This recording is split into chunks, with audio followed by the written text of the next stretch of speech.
Dr. Eric Kelly III and a host of phenomenal speakers from all around the globe for this 7-day virtual event that you don't want to miss. The mission of the Black Business Expo is to raise scholarship money from kids all the way from high school all the way from college. The Black Business Olympics is one of the largest Black business showcases in the world. It is an opportunity for businesses and companies to showcase their businesses globally. We are going to be giving away laptops up to $5,000 away to students.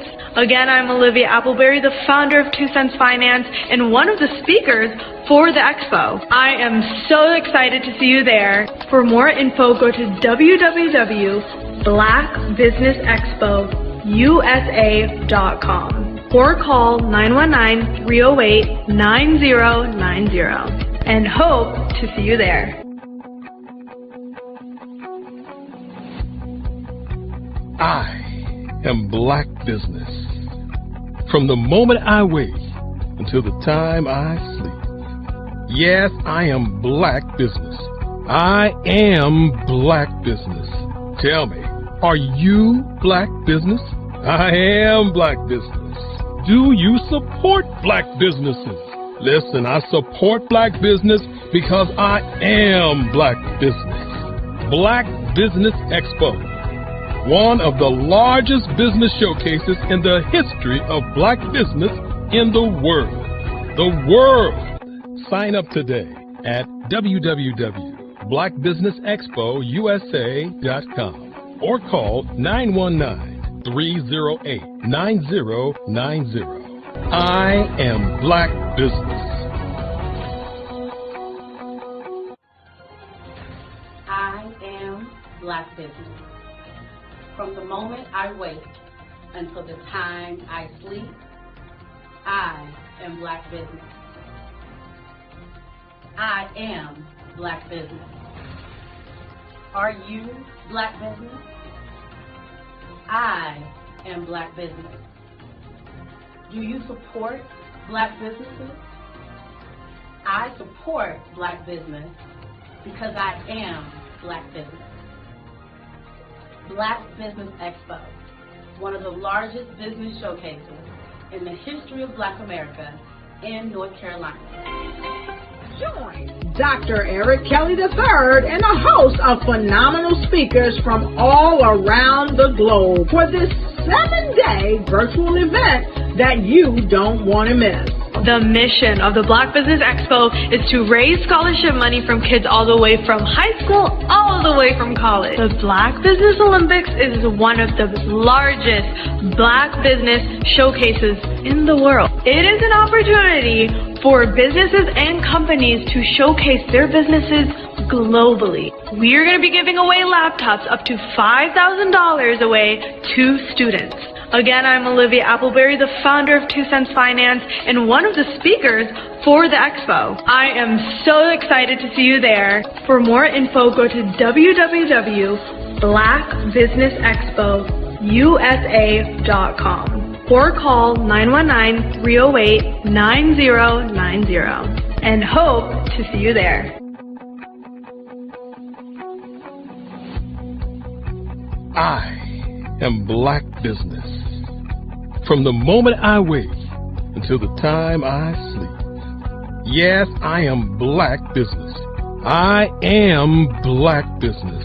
Tell me, are you Black Business? I am Black Business. Do you support Black businesses? Listen, I support Black business because I am Black Business. Black Business Expo, one of the largest business showcases in the history of Black business in the world.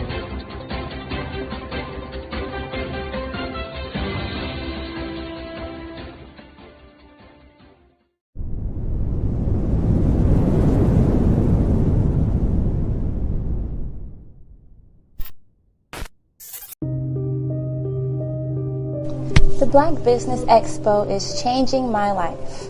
This year, they are giving away laptops and even $5,000 in cash to students just like me.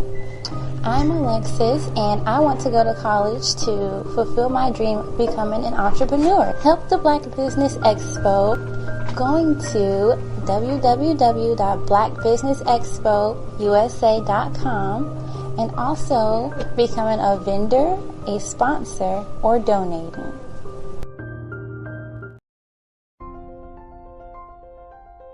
What if you could build your own city?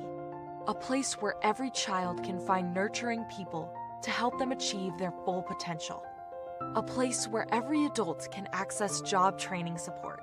Where health education is abundant. Where social justice ruled the land. A place without limitations. Welcome. You have arrived at STEM City USA. It is what every city should be. A safe and trusted community where you find people and resources to help you become everything you are and beyond. STEM City is unlike anything you have ever experienced. It is a digital twin of the world around you, only better. STEM City is about energy and soul renewal. It is more than a digital world. You can almost feel the power of live cultural events, music, and theater. STEM City promises a better future for children with caring mentors and hands-on activities with dedicated tutors to support our youth. STEM City is your passport to a healthy lifestyle with weekly events addressing our community's many issues. STEM City is your financial well-being with helpful information on wealth management, career advancement, job training, and so much more. STEM City is the community you deserve. It is the city where your dreams can come true. STEM City USA, a place in the sky that is accessible to all who reach for the stars.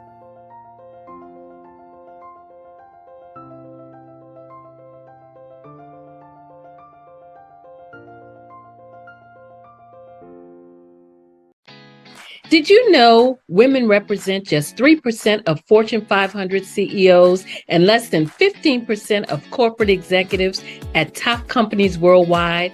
Have you wondered what the secrets are to getting into the top ranks, whether in the private or public sector? Do you want to figure out how to stop being held back in your career or passed over for promotion? Then you're in the right place. Hi, I'm Dr. Madeline Ann Lewis, President and CEO of the Executive Women's Success Institute. I have decades of experience in the military, the federal government, and corporate America, and my mission is to help women succeed and tap into their full potential. I want to reach 1 million+ women around the world to become the leaders they are meant to be. So if you want to move into a management or executive level position, or maybe you are a female veteran transitioning out of the military into business entrepreneurship, then reach out to the Executive Women's Success Institute at 301-693-3284. Let us get you on the fast track to success.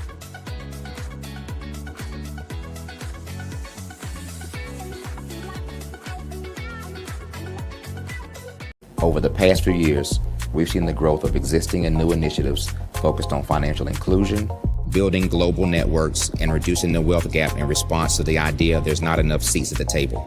Whether their outcomes are to increase the representation of Black executives on corporate boards, ensure an inclusive global economy, or to create new U.S. African commercial pathways, the strategies are often carried out by separate programs. The question is, should they be? With the continent of Africa being home to more than half of the world's fastest growing economies, the youngest workforce, over 400 companies generating more than $1 billion annually, 700 generating more than $500 million annually that are poised for growth, and being the destination of nearly $5 billion in venture capital in 2021.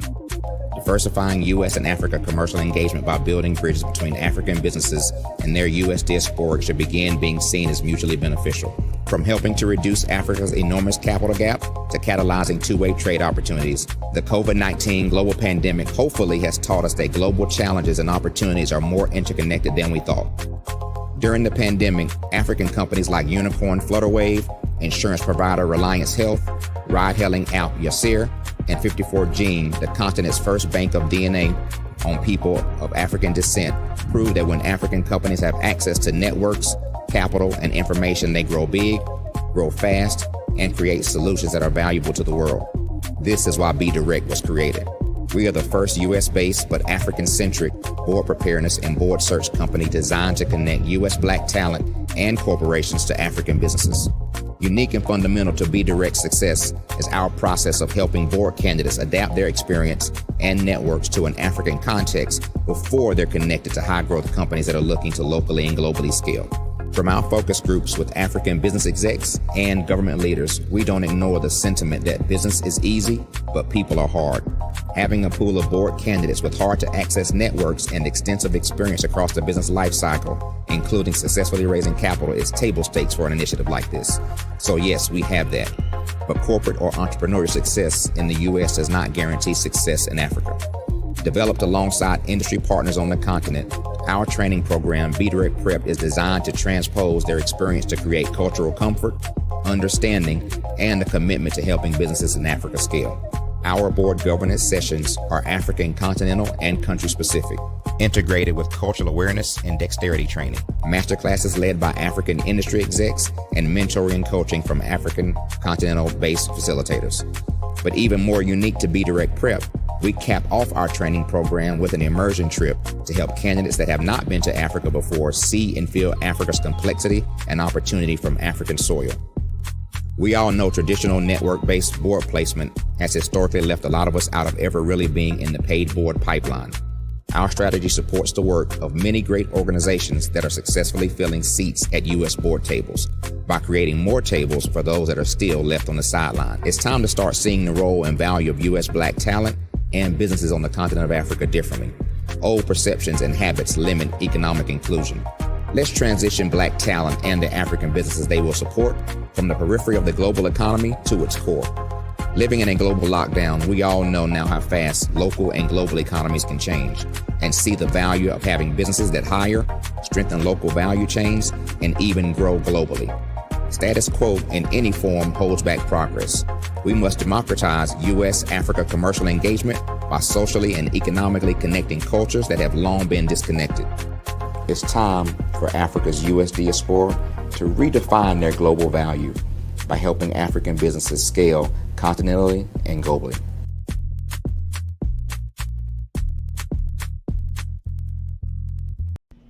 Why do I do what I do? You know, my life coach asked me that a few years ago, and she said, Tony, what's your why? And I told her, and she said, girl, you've already accomplished that. Perhaps you need a new why. Hi, Tony Harris, Amy Hoydu with Say It Said Marketing, one of your students. And just wanted to say thank you, Tony Harris, for spending so much time with me and giving me that boost in my business that I. This is Dr. Arnold T. Petsworth. He's the owner of Petsworth Vet World, a veterinary clinic in Hopton, Connecticut. His patients include dog, cat, frog, fish, Goldie, dog, and this alpaca. Due to doctor-patient confidentiality, we can't tell you their names. Business at Vet World was steady, and then quarantine hit. Neighbors brought new four-legged friends into their homes. Bunnies everywhere. Dr. Petsworth welcomed these new patients with open arms. The only problem? There were more appointments than he could manage. That's when Dr. Petsworth turned to his American Express business card, which offers spending potential that's built for his changing business needs. He decided to hire a new assistant, Julio, and with spending power built for business purchases, he used his card to furnish a new exam room. Together, Dr. Petsworth, Julio, and American Express Business made sure all the pets of Hopton got the love and care they deserve. And everyone was happy. Get the card built for business by American Express.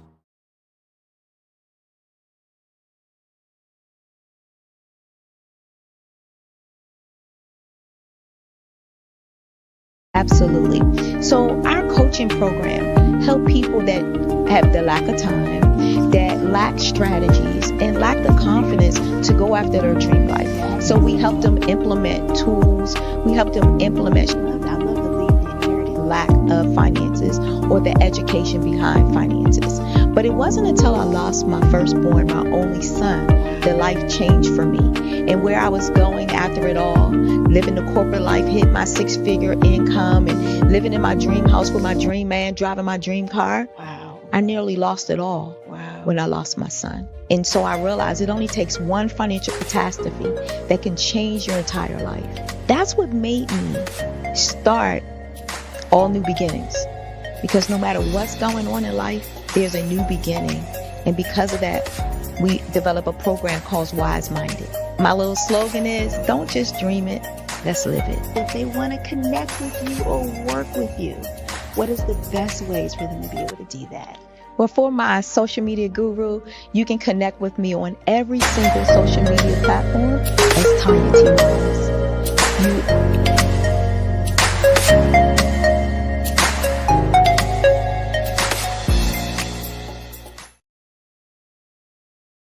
I'm Ramon Ray, founder of Smart Hustle Magazine and smallbiztechnology.com.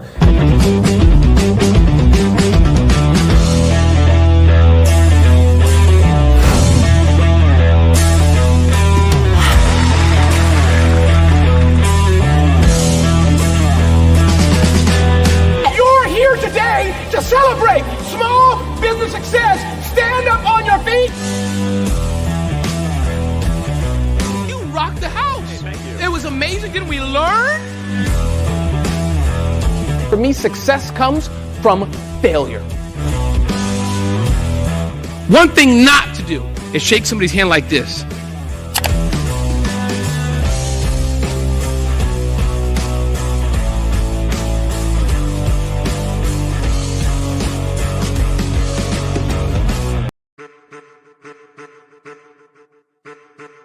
I am a child of the Most High God. He has gifted me in ways that I could not even imagine and didn't know.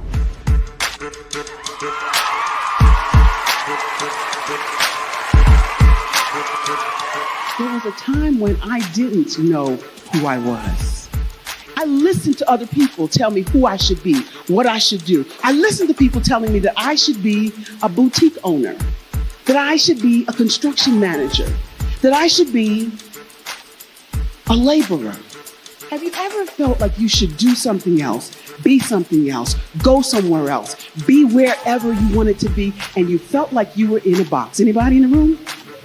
And you couldn't get out. Anybody in the room?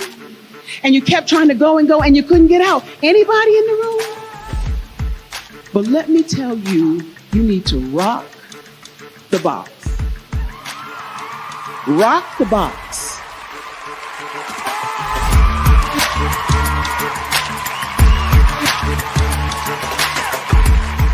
I am engaging, inspiring, and empowering.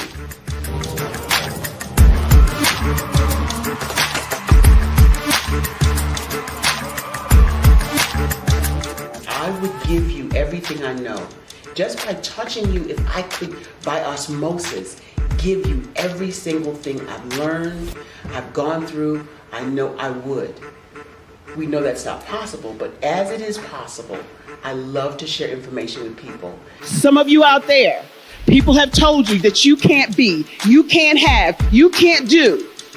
But I will tell you, like Kinston said, you can, you must, and you will. If it's to be, it's going to be me. You got to say it. If it's to be, it's going to be. If it's to be, it's going to be. If it's to be, it's going to be.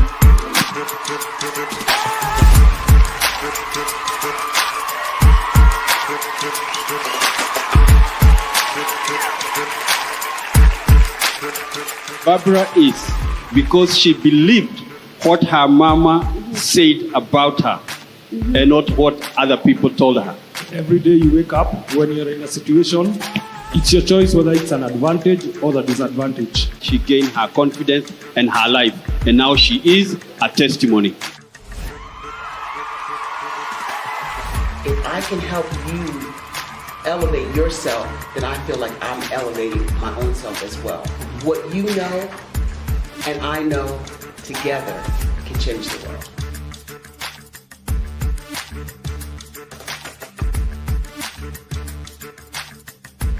Art to me is a creative expression of something from nothing. You know, it explodes onto the canvas, or it explodes on in my work. One of the things that I try to do more than anything is I try to just give the lines and the movements and emotions and expressions into to what I do. Art really means to me a chance to express how I feel deep down inside. Most of my art begins as a thought that I might have, you know, whether it's sports, whether it's history, whether it's a woman or a man. It pretty much starts as an idea of thought before I get into the actual image of what I'm going to draw. I do a lot of historical pieces. I was a history minor in college, and I love to do history pieces. And a lot of times I'm thinking about history, and then I try to make that history impact you as you look at it. That's one of the reasons I do pictures so large. People ask me, why do I do the pictures so big? And I tell them, I want the piece to impact them as they're looking at it. To kind of dominate them, dominate their space. And most of my pieces I try to do off page. I don't try to do anything that's going to be in those four corners or in a square. And I want your imagination to be a part of the piece that you're looking at.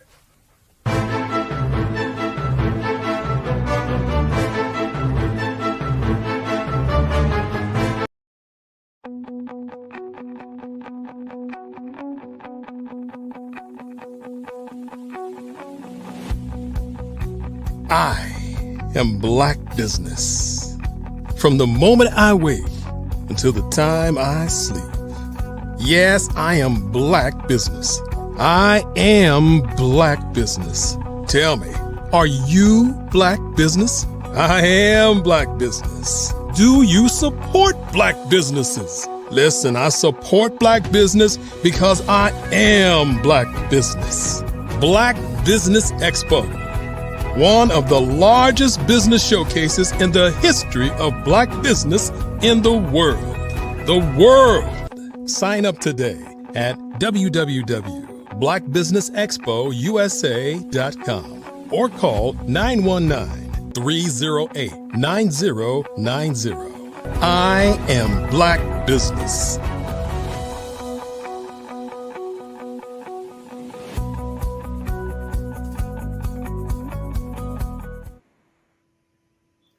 Good day, business owners, entrepreneurs, thought leaders, and corporations. Welcome to the Black Business Network. My name is Andrea Adams, and I am your Black Business Moderator for this morning on the Black Business Network. The Black Business Network is a 24-hour business network showcasing Black businesses, business owners, entrepreneurs, and thought leaders worldwide. We have speakers from North Carolina, London, Singapore, Africa, Japan, and cities all over the United States. The Black Business Network is a global community sharing its business knowledge to empower, inspire, and educate businesses about business.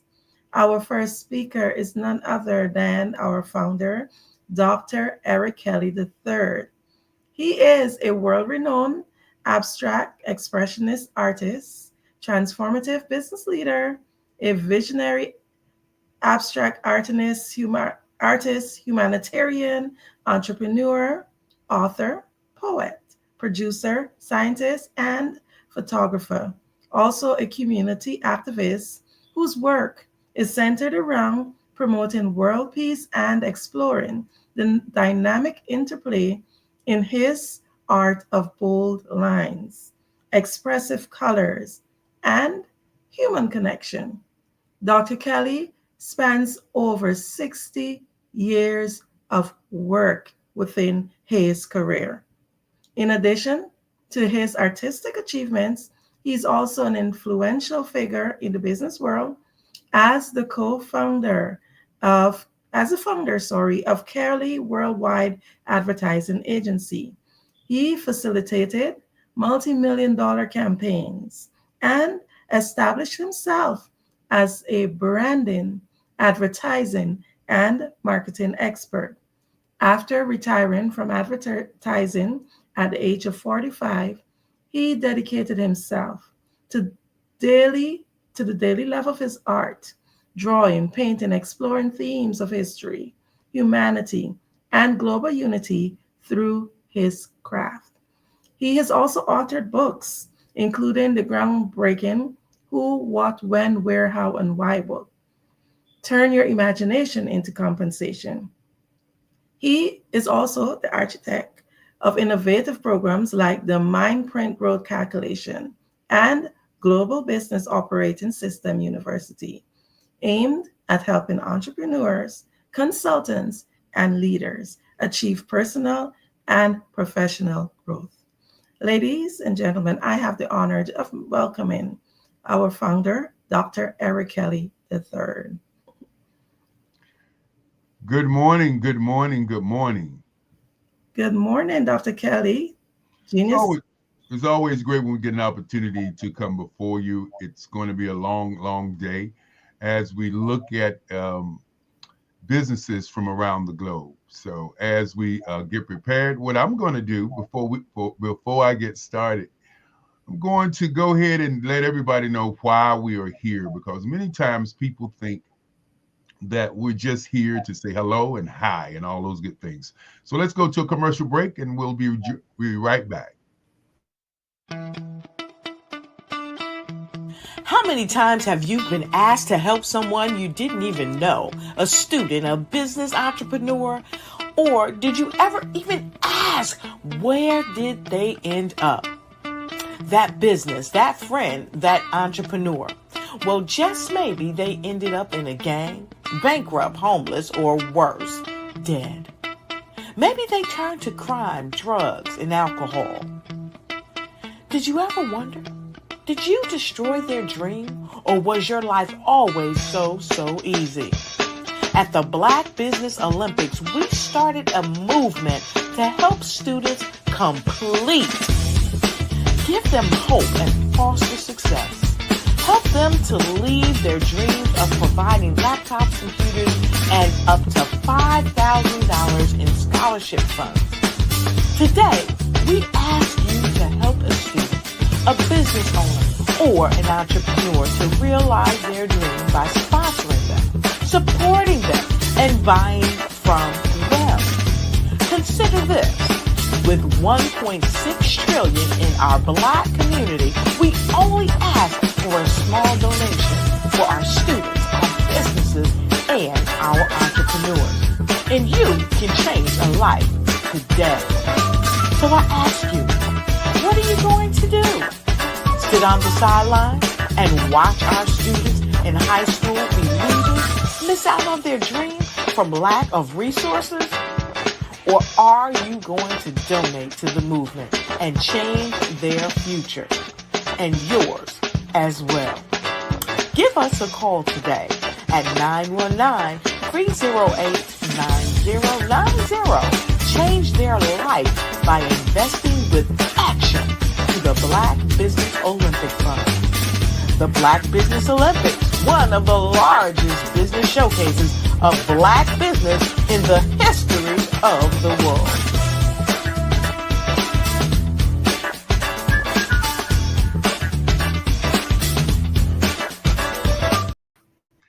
And that's what it's all about. Wanted to make sure that we talked a little bit about that. The Scholarship Foundation scholarships, that's why we do this. Andrea, want to thank you for being our moderator this morning as we get prepared to take people on a journey of 7 days, 24 hours of Black business. And for those of you, if it's your first time, again, thank you so much. And as we say, Andrea, genius is coming. And I'll see you on the other side. Thank you, thank you, thank you. As we get prepared for this week, we want you, first of all, to take a moment and think about, why are you here? What is your purpose? Who are you? What are you going to do on this planet? My new book, the Who, What, When, Where, Why, and How book is finally out. And the book really talks about your operating system, your personal operating system, and your your business operating system. You know, the Black Business Olympics is a show or a broadcast that brings people together from around the globe. We've had over 7,000 speakers to speak on the platform. We've had over, I would say, over millions and millions of people who have viewed our information. And for those of you out there, if this is your first time, I want to say thank you for tuning in so that we can turn you on. The Black Business Olympics is designed for you as a business owner to go through 7 days of intensive information about businesses around the globe. The first day is today, which is Monday, which is economics, empowerment, inspiration, and of course, education. When you're looking at your business, you want to think about why you're opening your business. What inspires you to be who you are? What inspires you to do the business that you're doing? Then tomorrow, which is Tuesday, we convene on advertising, public relations, marketing, branding, and of course, PR. So those are the kinds of things that you have to discuss with yourself once business begins. How am I going to advertise? How am I going to market? How am I going to drive my product to the marketplace? As my great grandfather said, you know, the number one thing is thinking. Number two is sales. Number three is, of course, research. Number four is attitude. Number five is being relentless. But the number one, even after I said those five, is to listen. And that is to listen not only to your customers, but listen to your heart. Listen to what you want to do with your time on the planet. Now, on Wednesday, we'll do 64 ways to market and advertise your business on the internet. I think many people are missing this. Marketing yourself on the 7 social media sites that are out there.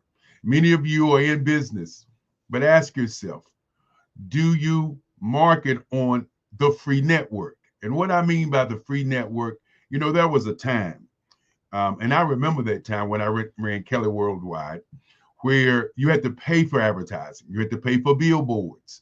You had to pay for radio. You had to pay for television. You had to pay for newspaper ads and newspaper inserts. All of these were a part of your advertising mix, your marketing mix. And so today, you don't have to pay. You can post on the different platforms. You can post on Twitter. You can do a show on Facebook, on YouTube. You can do a live show on TikTok. You can do a live show on so many of these social media platforms, LinkedIn if you're into business. And you don't have to pay anything. You can get what we call organic marketing, where people will come and see what you're doing. And I think that's one of the things that many people don't look at. Are you posting on these free networks? Because these free networks has people who want to know what you're doing. And so I want you to think about that this morning as you think about this week of speakers. And then, of course, on Thursday, we do diversity, equity, inclusion, and access to capital. With the way the climate of this country is, diversity, equity, and inclusion, but more important, asset to money is very critical and key in terms of your business. And so this week we'll have people talking about that. And then, of course, Friday, which is Generation X versus Generation Z and Generation Alpha. How to bridge the digital and generational divide. Let's not forget that the baby boomers are still booming. We are still here doing what we do. But more importantly, we want to connect to this area of business because The average age on the planet is 27. I want you to think about that for a moment as you look at your business plan, and what you have in store.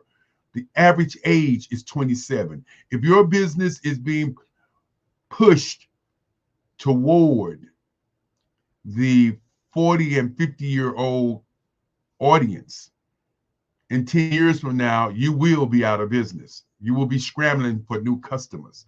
So today I want you to think about how to move your company's business toward a crowd that's up and coming.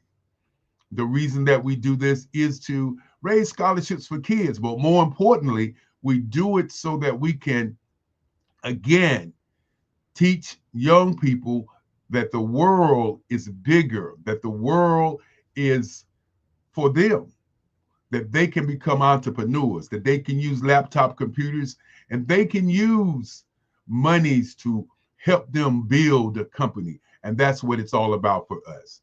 Now, Saturday is Black Business and the Culture. And when I say Black Business and the Culture in health, two things are very prevalent. What is the culture of your business? I want you to think about that for a moment. What is the culture? It's very important for people to not confuse your brand with your culture. And so health is the second part of our Saturday. Now, on Sunday, and Sunday is innovation and technology. And so I want to stop right there and talk a little bit about Sunday, because Sunday is very, very important, where we get an opportunity to talk about the new technologies that are coming toward us. You know, at one time, we talked about blockchain technology. We talked about, AI. We talked about what was coming next. We're going to discuss this week what's coming next. And I want you to be prepared for online live shopping. That is the next trend. For those of you out there who don't have AI as a part of your business mix, you are missing out on a great opportunity. Chat GPT, we hear about it. Perplexity, we hear about it. Claude, we hear about AI. Are you using AI in your company today? We hear the rumblings that AI is going to take your job or take everyone's jobs. Well, I want to state one thing this day, and I want you to think about this. AI cannot do anything without a human touch. So whatever business that you're in, you can expand your business by using AI. By getting the AI agent, you can expand your business. So with that being said, let's get into the meat of what I want to talk about this morning. Let's get into what I call the meat. You know, there are several things that I want you to think about this morning. I want you to think about your mind. I want you to think about what you're thinking about.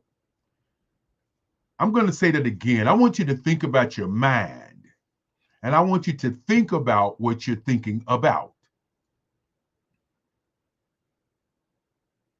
I want you to think about your mind, and I want you to think about what you are thinking about. In my book says use your imagination for compensation.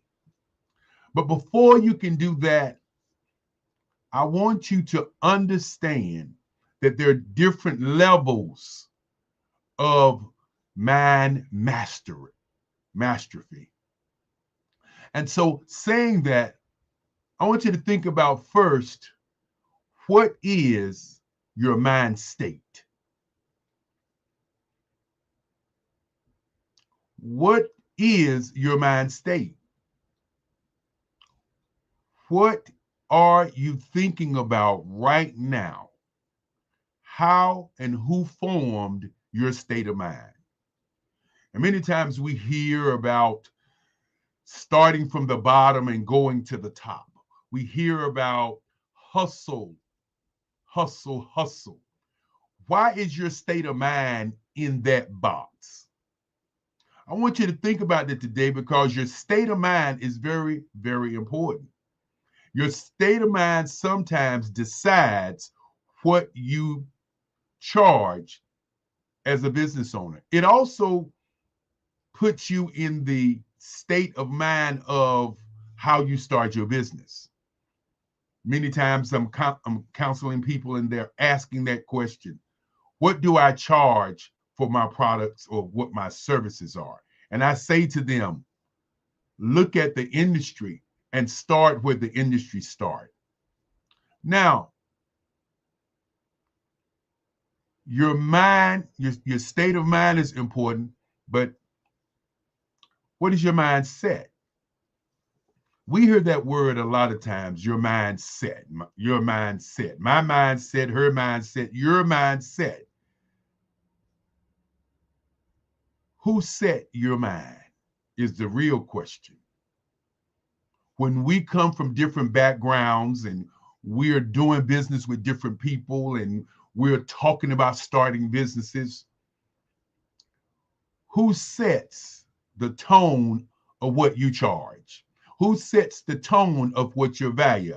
As my great-grandfather would say, if you don't value your value, then your value will not be valuable. And your state of mind, your mindset are critical. This morning, I want you to make a mind shift. And that mind shift is to begin to look at what your real goals are. Are your real goals to work until you're old and gray? Or are your real goals to do something that you want to do every day for free? That is the key. Not finding a job, not following the follower, but beginning to do what you want to do every day with no hesitation. I asked the question, are you the distraction to your success? What I mean by that is, what do you do every day towards your success? Are you spending more time watching TV, watching soap operas, watching drama on the internet? What do you spend your time with? Are you a distraction to your success? Do you take out the time to look at your industry every day? Do you know who are the major players in your industry? Do you know who sets the tone for your industry? And so your mindset,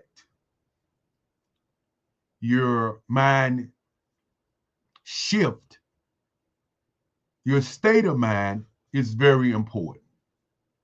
Now, what is your operating system?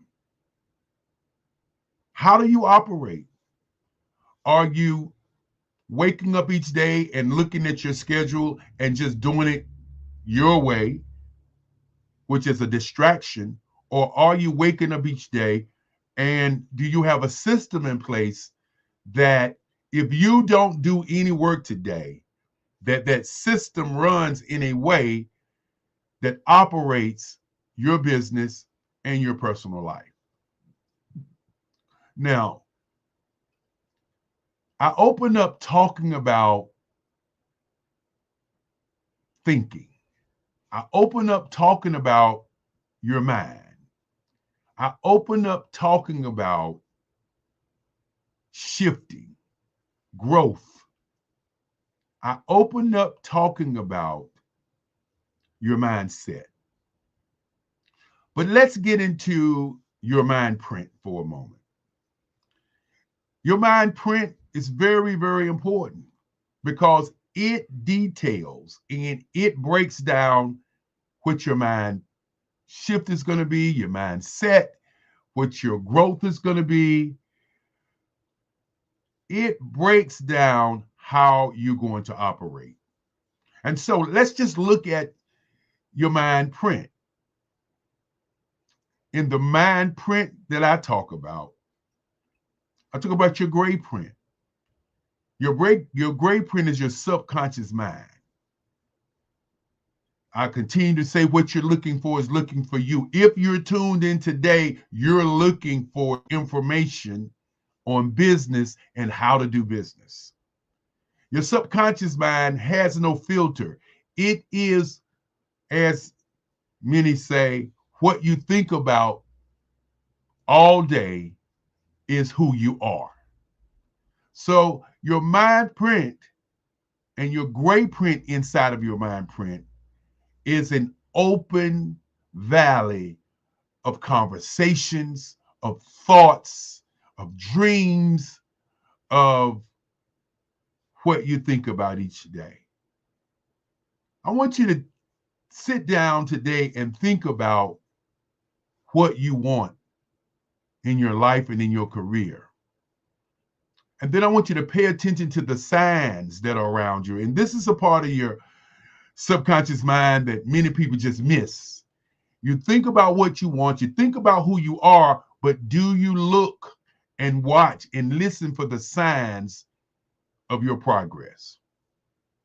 Now, in your mind print, there's also what we call the red print. And that red print is how you show up each and every day. Think about it. When you have an interview or business interview, do you show up an hour before time, 30 minutes before time, just in time, or a few minutes after time? Your red print is what people see when they see you. When they look at you, when they talk to you, what you exude is your red print. It's the blood that courses through your body that allows for you to be seen by others. Now, your blueprint. Think about your business for a moment and think about your industry. I want you today to look at your industry and look at the top 3 companies that are in your industry. Many times I'm talking to clients and they're saying, well, I do this my way. There's nobody like me. Okay. Now, there are 8 billion people on the planet. 8 billion. So you're saying that in 8 billion ideas and minds that nobody's on the planet doing what you're doing. The question is, why do they have a word called industry? So no matter what business you're in, no matter what you're doing, somebody is doing something similar. And your blueprint many times is the key to your business. But why do I say sometimes is the key? Because you have to look at your green print. I talked about your gray print, which is subconscious mind. I talked about your red print, which is you. I talked about the blueprints, which is your industry, but your green print is how you make money. What do you do to make money? If you're looking at a big conglomerate company and that company has over 1,000 employees, how do you compete when you're an army of one? When you don't have a team, you're an army of one. How do you change being an army of one?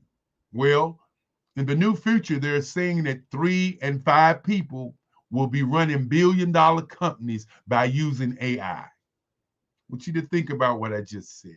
But your green print begins to outline how you earn money from the industry that you've researched to see how they do business. When you're doing that research, there are 3 things that you can do.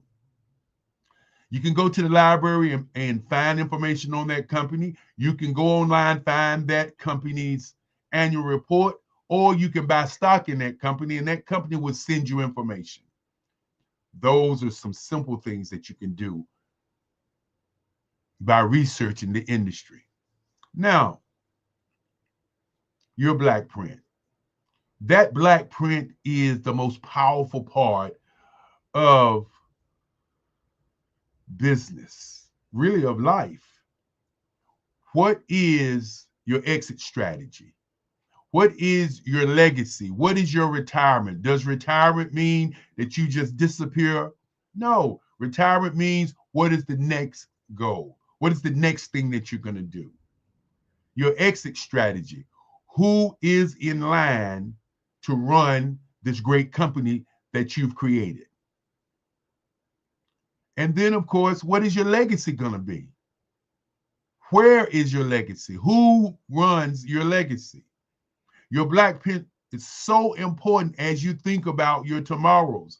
Many times we talk about in business, let's think about the end in mind.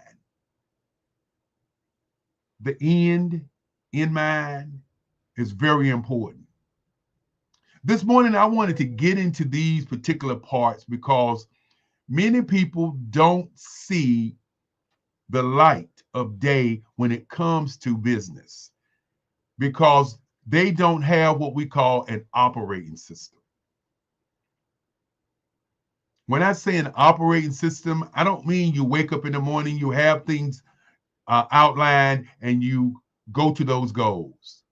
An operating system is a system that somebody else can get from you and run your company and run your life. This is something that I'll be talking about on our Sunday conversation. Your operating system. Let me give you an example of what an operating system is so you can think about it all week long while you're watching all the great speakers. You have a telephone, and on that telephone has apps. Those apps that are on your telephones are a part of the tools that you utilize to be successful. My mother said to me, she's glad that I didn't have an iPhone, a computer that's more powerful than the computer that Ronald Reagan had, that the government had when I was coming up. Because probably I may not have graduated from high school because that phone is the most powerful tool we have in our hands. And so that phone is ran by an operating system. That operating system is upgraded every 6 or 7 months. Are your operating system upgraded? Do you take out the time to see how you move, how you handle stressful things, how you optimize your mental health, how you deal with assumptions, how you move? Your operating system is a system that gives you the keys to being successful, makes you efficient, transforms lives, but more importantly, transforms businesses. Your operating system. If you don't have an operating system, how do you move? How do you create? How do you really, as the young people say, get to the bag? When you don't have an operating system, you don't have a business. Many times I talk about, are you a distraction to your success? You are a distraction to your success if you don't take the time and build out your business plan. If you don't take the time and look at who you are, why you're here, what you plan on doing, where you are going, and how you're actually going to get there. Many people say you must know your why. I say that you must know your you, your I system. How do I communicate? How do I move? Today is going to be a great day. Today is going to be another day that you get an opportunity to build your great companies. And to all of the business owners who are here this whole week, I want to say to you, from me and my family, thank you, thank you, thank you. Because without you, there's no business. And to all of the youth that are watching, thank you for tuning in, and thank you for choosing all these great speakers. I said earlier, and I don't want you to miss this, that the next wave is going to be selling live.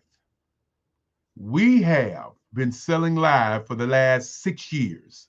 That's why these business owners come to do an infomercial on our network live to sell their products and services. You're going to see an increased activity on selling live products and services online. Because truly, online, can you reach people who are looking for what you have to share? As I say, what you're looking for is looking for you. You have to understand this phone right here. This is free. The world sits behind this paywall. What are you doing with it? How are you utilizing it? Today has been a day to begin the Black Business Olympics once again. And for those out there who would like to speak on our platform, please feel free to go to Black Business Expo USA and sign up. Think about it like this. When you don't exist in the minds of your audience, then your value is not valuable. When you don't exist in the minds of your audience, your value is not valuable. Many would say that a closed mouth don't get fed, but a closed mind don't benefit. We hear all of these statements, such as you can lead a horse to water, but you can't make him drink. My great-grandfather used to say that's not true. He'd say with influence and salt in that horse's mouth, that horse will drink the water. Are you the salt to your audience? Think about that as you look at your business. Are you the salt to your audience? Are you in front of the correct audience? I would submit to you the reason that many people are not successful today is because they don't have an operating system, and they don't have, or they are not the salt to their audience.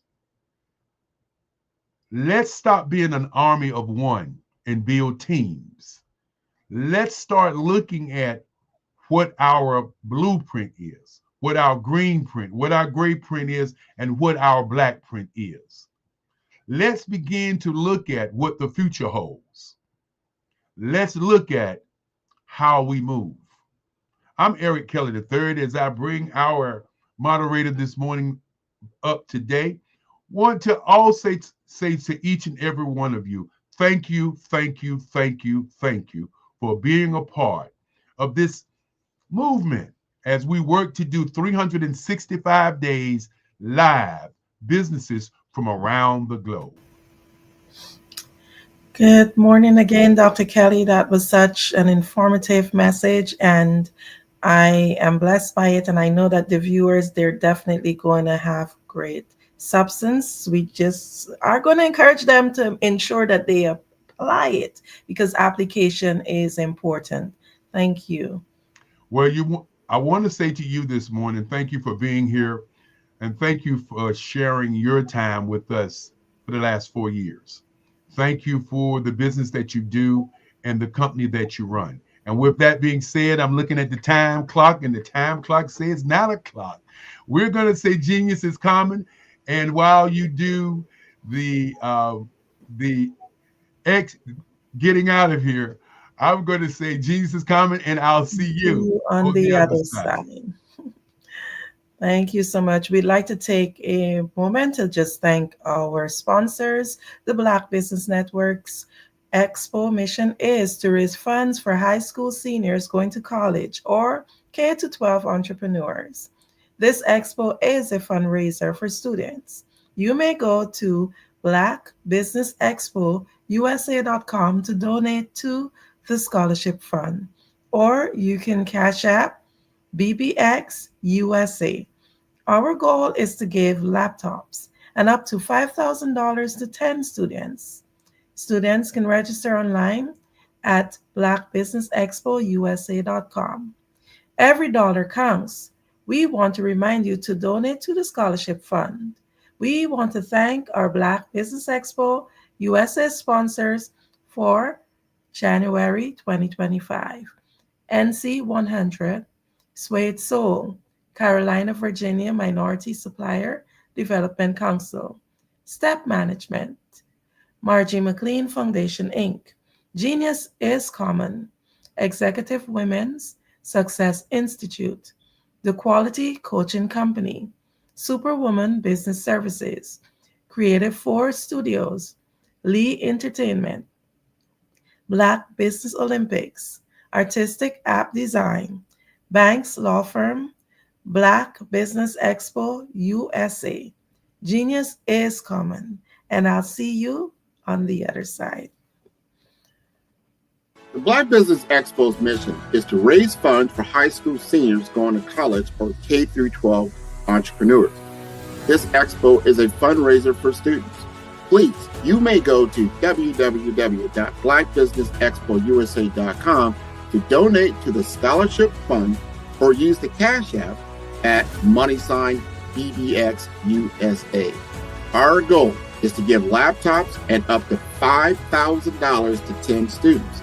Students can register online at www.blackbusinessexpousa.com. Every dollar counts. Please donate to the Black Business Expo USA Scholarship Fund.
Dr. Eric Kelly III and a host of phenomenal speakers from all around the globe for this 7-day virtual event that you don't want to miss.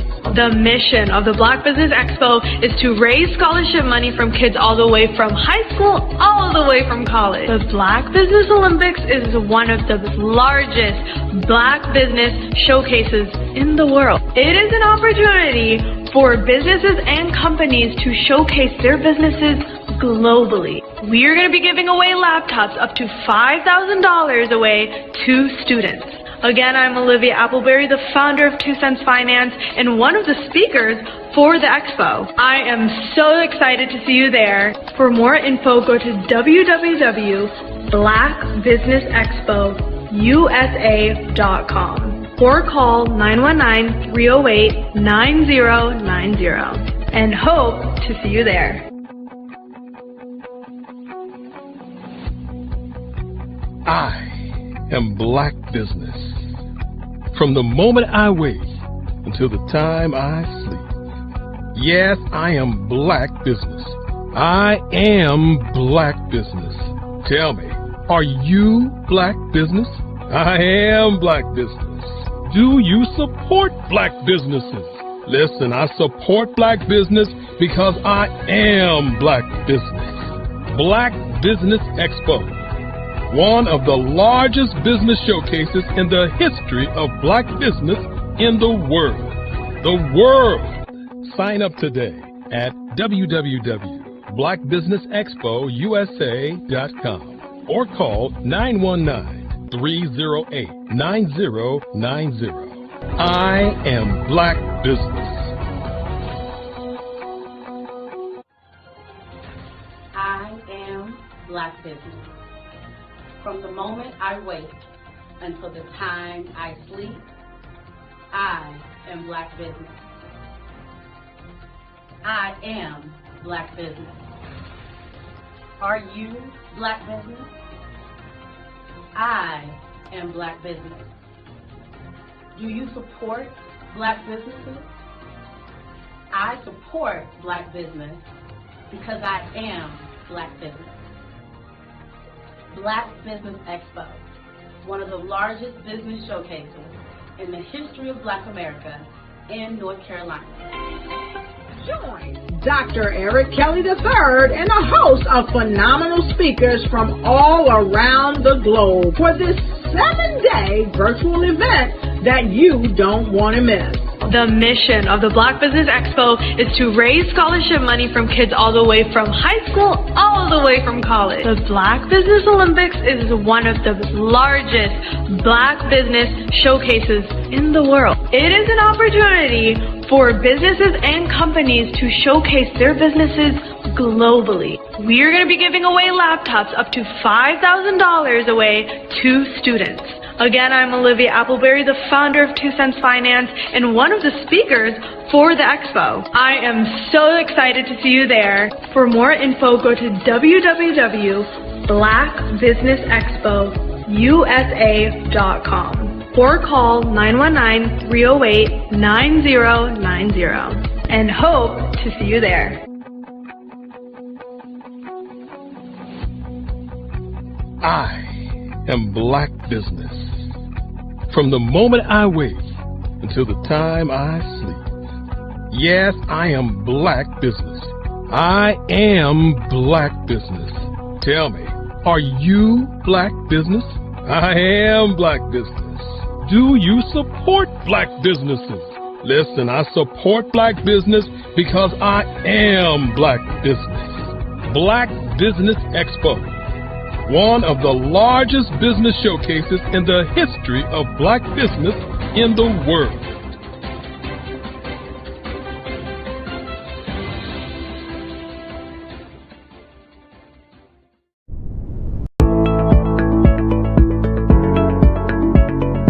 Prepare for what's coming and dominate in economic winter. Stand strong and thrive by showcasing your great products and services globally through the Black Business Network and Black Business Olympics.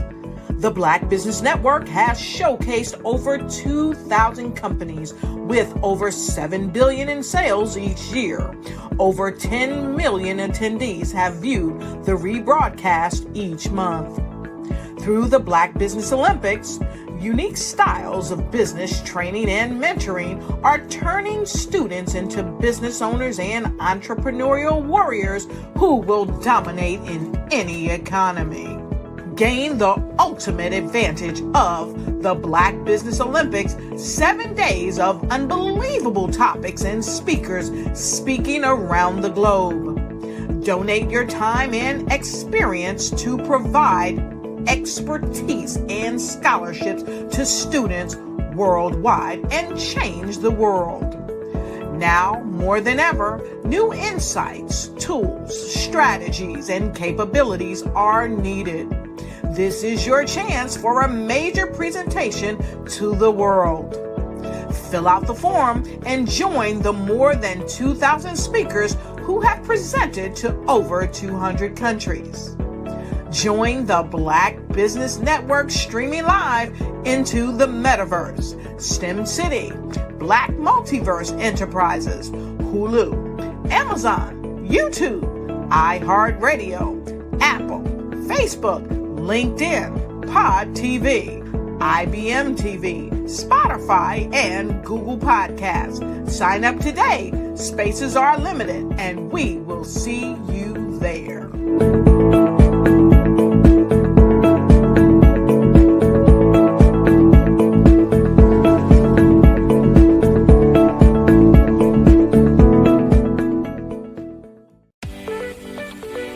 You are in the right place at the right time. The Black Business Network opens again for its Black Business Olympics, a 24/7 broadcast on business, strategies, global branding, social media marketing, finance, advertisement, and much, much more. Featuring the top, most powerful entrepreneurs and speakers and thought leaders from all around the world as they gather together for this phenomenal event. Join the Black Business Network streaming live into the metaverse, STEM City, USA, Black Multiverse, Pod TV, Roku, Hulu, iHeartRadio, Apple TV, YouTube, TikTok, Instagram, Google Podcasts, Facebook, LinkedIn, IBM TV, Spotify, and Twitch. Tune in today and be a part of this amazing movement. The Black Business Olympics welcomes you.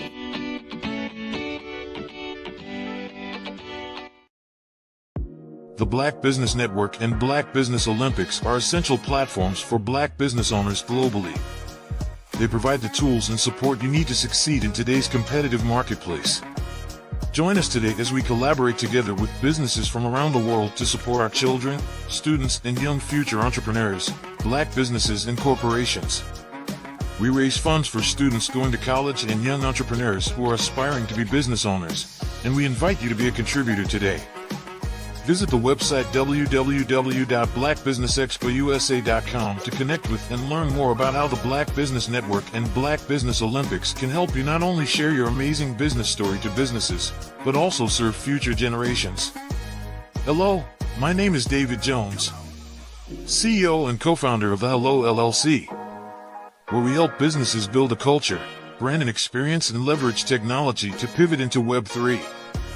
Join the Black Business Network streaming live into Roku, Metaverse, STEM City, Black Multiverse Enterprises, Hulu, YouTube, iHeartRadio, Apple, Facebook, LinkedIn, Spotify, Twitch, and Google Podcasts. Tune in, turn on, and let's thrive.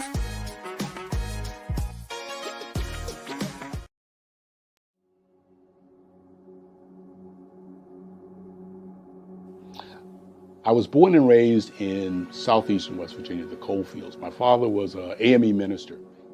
For me, I was very fortunate. Even though I grew up in the segregated South, I was surrounded by flourishing Black businesses, doctors, lawyers, bankers, dentists. They were all there and they were all successful. And I guess that's part of my dream, is to see that success come back. My name is Joseph Simmons, and I am the founder of the Center for Micro-Entrepreneurial Training. We have this moment in time where we can change the trajectory of people. And our focus is on women, Black and brown entrepreneurs, and their access to capital, their ability to build thriving businesses, the ability to employ people. There's a study that showed that in those three communities, especially Black and brown communities, $1 stays in those communities for 30 minutes. In white community, $1 stays in their communities for 8 hours. So think about it. For you in a Black or brown community to get gas, to get food, to go to a restaurant, you've got to leave your community, take those dollars out of that community and take it to another community that's already being well served. So if we can reverse that, if we can go from 30 minutes to an hour to 2 hours, that's progress. That's what we need to do. I was with SCORE. And then in May of 2020, of course, the events happened in regards to the murder of George Floyd. The other thing that I was experiencing was the denials of federal funds for small businesses. And it revolved around one thing. These businesses were not being prepared for grants and for government programs. And I came up with the idea for the Center for Micro-Entrepreneurial based off those two things. Morgan Stanley had a report out in 2020, first quarter, and it talked about there were 3 groups that were massively devastated by COVID-19 on their business. That was 1, women, number 2, Black, and number 3, brown entrepreneurs. The research showed that they had less cash on hand, they had less opportunity to go into a bank and get money, and they were very dependent on family and friends to keep their business up and running. If we can focus on those 3 groups, then we can have a dramatic impact on our communities. Really, the focus is on 3 areas. And those 3 areas are 1, the people, number 2, the courses, and number 3, a support network. Here at CMAT, we will provide you with the fundamentals for generational success. And you will be creating a vibrant community by attending our 5-day immersive training course.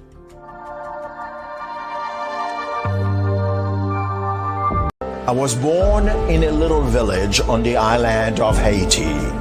Many deadly diseases pounded me. It is as if they were on a mission to end my existence on this earth. I refused to give up. In 1983, I left Haiti and came to the United States of America. And I came with $5, 2 shirts. I didn't speak in English. I came to Atlanta. I got a job. I was a doorman. I was a doorman with a dream. What I used to come on stage. I'd rehearse this moment that I'm standing in front of you. That's the power of a dream. Maybe today is the day you begin acting as if you already have it. And then step out with full force. Take a risk. No condition is permanent. Don't let your situation distract you. You are chosen. You are called. You are born for a purpose in this life.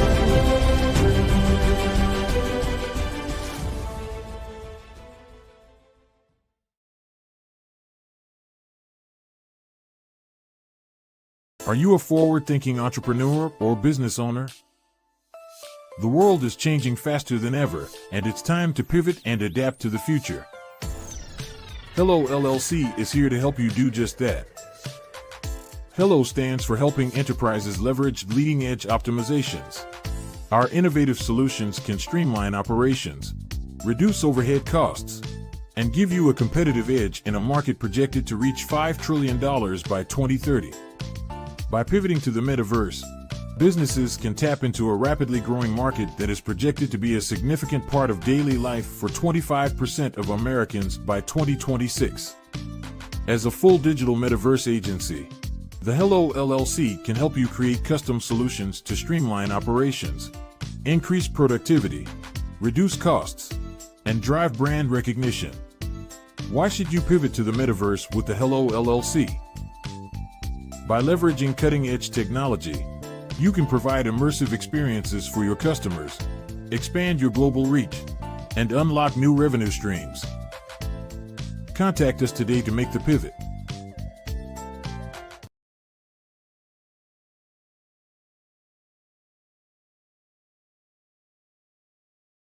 Content creators, welcome to Fave Unite TV. Hey, are you struggling with having your content stand out from the crowd? Or is it that you're overshadowed by others who have more resources, followers, and influence? The good news is wherever we are, you are too. We help you grow your online presence and optimize your visibility, which gets you closer to your audience so you can build trust and loyalty. By using the power of our network, we help you build yours. Fave Unite is a powerful tool to connect you with your friends, followers, and fans. And when fans rule, everyone wins. Join us. FAVE stands for Fans, Artists, and Venues. Submit your content today.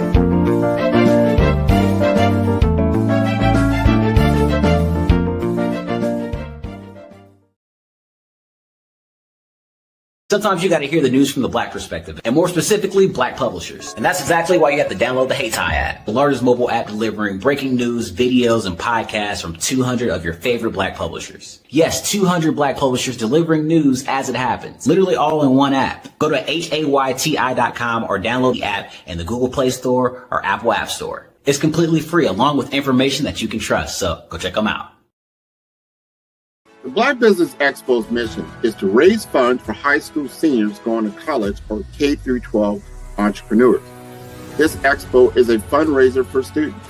Please, you may go to www.blackbusinessexpousa.com to donate to the scholarship fund or use the Cash App at $BBXUSA.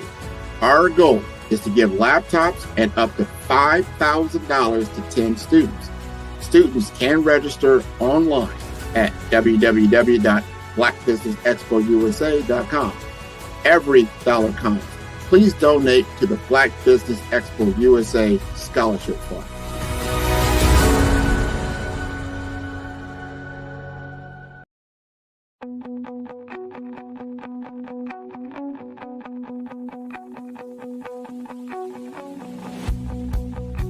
I am Black Business. From the moment I wake until the time I sleep. Yes, I am Black Business. I am Black Business. Tell me, are you Black Business? I am Black Business. Do you support Black businesses? Listen, I support Black business because I am Black Business. Black Business Expo, one of the largest business showcases in the history of Black business in the world. The world! Sign up today at www.blackbusinessexpousa.com or call 919-308-9090. I am Black Business.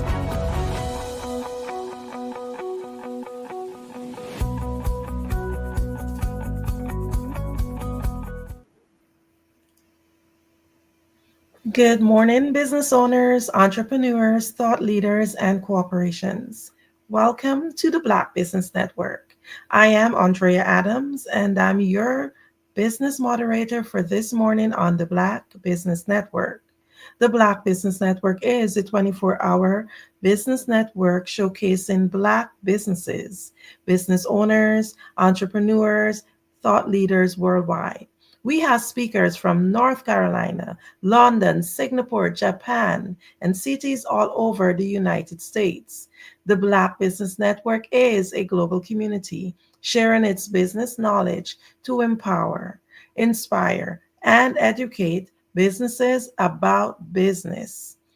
Our second guest this morning is none other than Dr. Rhonda Simmons. She is an executive in balance and neutral systems strategist, international speaker, student success coach, ordained minister, multi-best-selling author, and founder, CEO. With over 30 years in ministry and 15 years as a state-certified educator and principal, Dr. Simmons empowers C-suite and neurodivergent women to find balance without burnout in their marriages, careers, and callings. She's the visionary behind the Simmons Empowerment Foundation, Inc., which supports unwed teens with safe housing and personal growth opportunities. Dr. Simmons is dedicated to transforming lives through coaching, self-discovery, and empowerment. Based in Texas, she shares her life with her husband, Jeff. I present to you Dr. Rhonda Simmons. Good morning, Andrea. How are you today?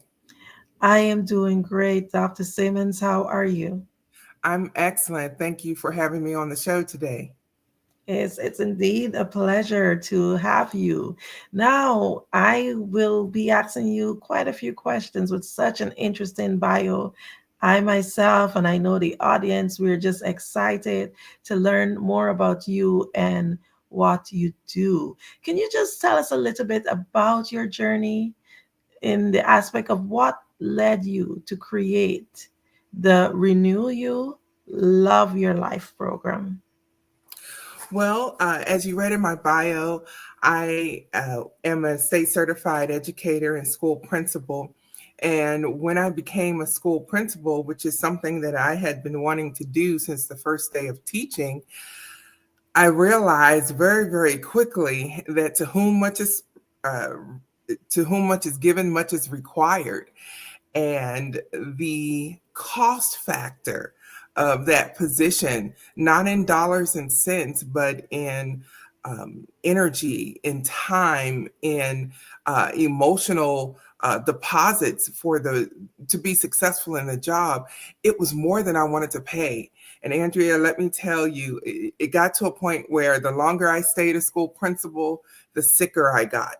The more unhappy I became because I was so exhausted, and I didn't realize how burned out I was until I took the courage to make the leap of faith and resign from my position as school principal, because as I told my husband, dead people don't work.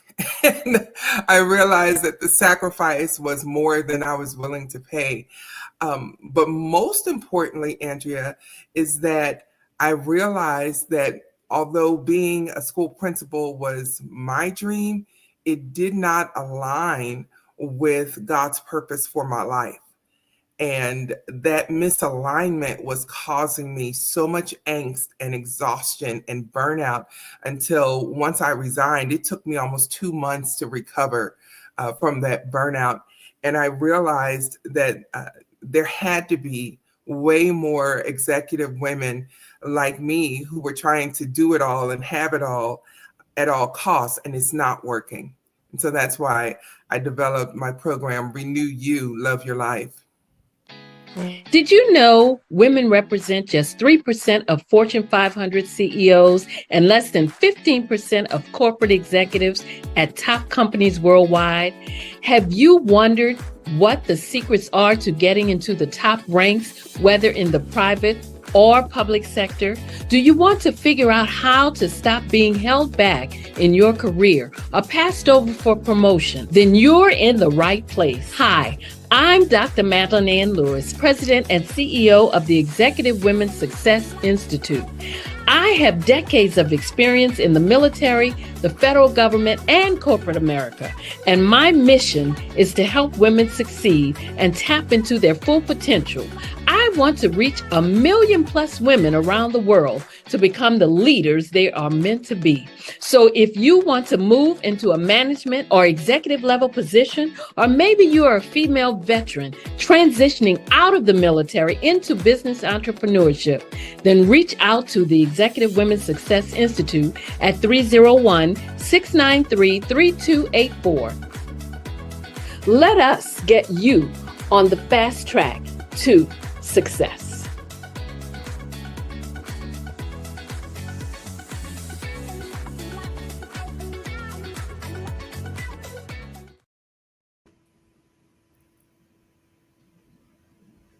Yes, Dr. Simmons, thank you so much. So as we continue, we want to dive a little bit more deeper into the idea of burnout, because I'm sure a lot of people can relate to that. Why do you believe that a lot of business owners struggle to find balance and end up with burning out?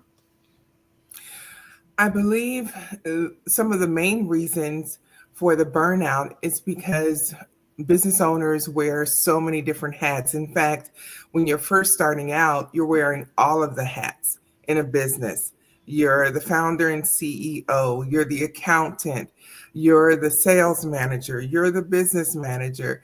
And so because of the responsibility is so great, especially in the onset of your business, it becomes the top priority at the expense of everything else in your life.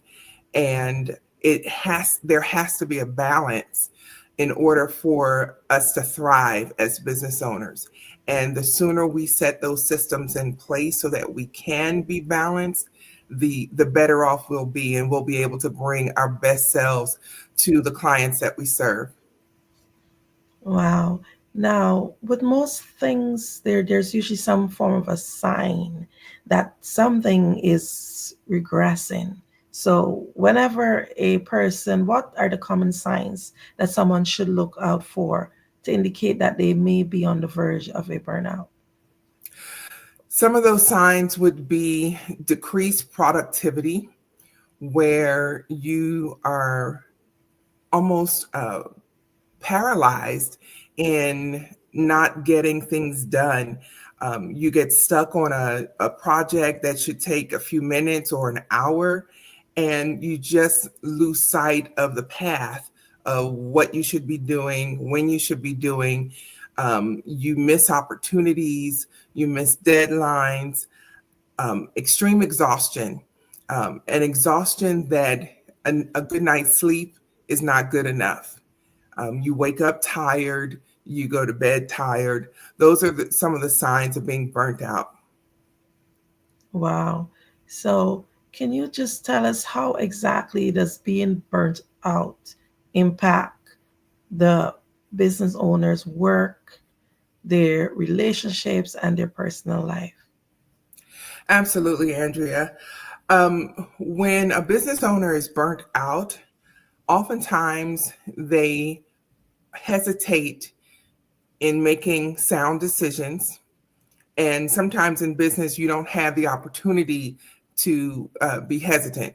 You have to make quick decisions. But when you're burnt out, you're unable to do that effectively, or if at all. You're also, as I mentioned, missing those opportunities. Sometimes things happen at the last minute that are wonderful opportunities that need to be addressed right then. But because you're burnt out, you can't add one more thing to your plate because there's no room. Your relationships are affected when you're burnt out because, for example, if the business owner is married, family and children and spouses tend to take a back seat, all for I'm trying to create a better life for my family. And even though the intentions are good, the family is suffering because the family didn't come into existence because of the business. They came into existence because of you. And you're the glue to the family. And so when you're not present, and even though you may physically be there, but when you're not there emotionally and in a way that you can communicate with your family, then that burnout is taking its toll on your relationships very deeply, and something has to be done. Amazing. So, what are some of the hidden costs of burnouts that the business owner might not be aware of?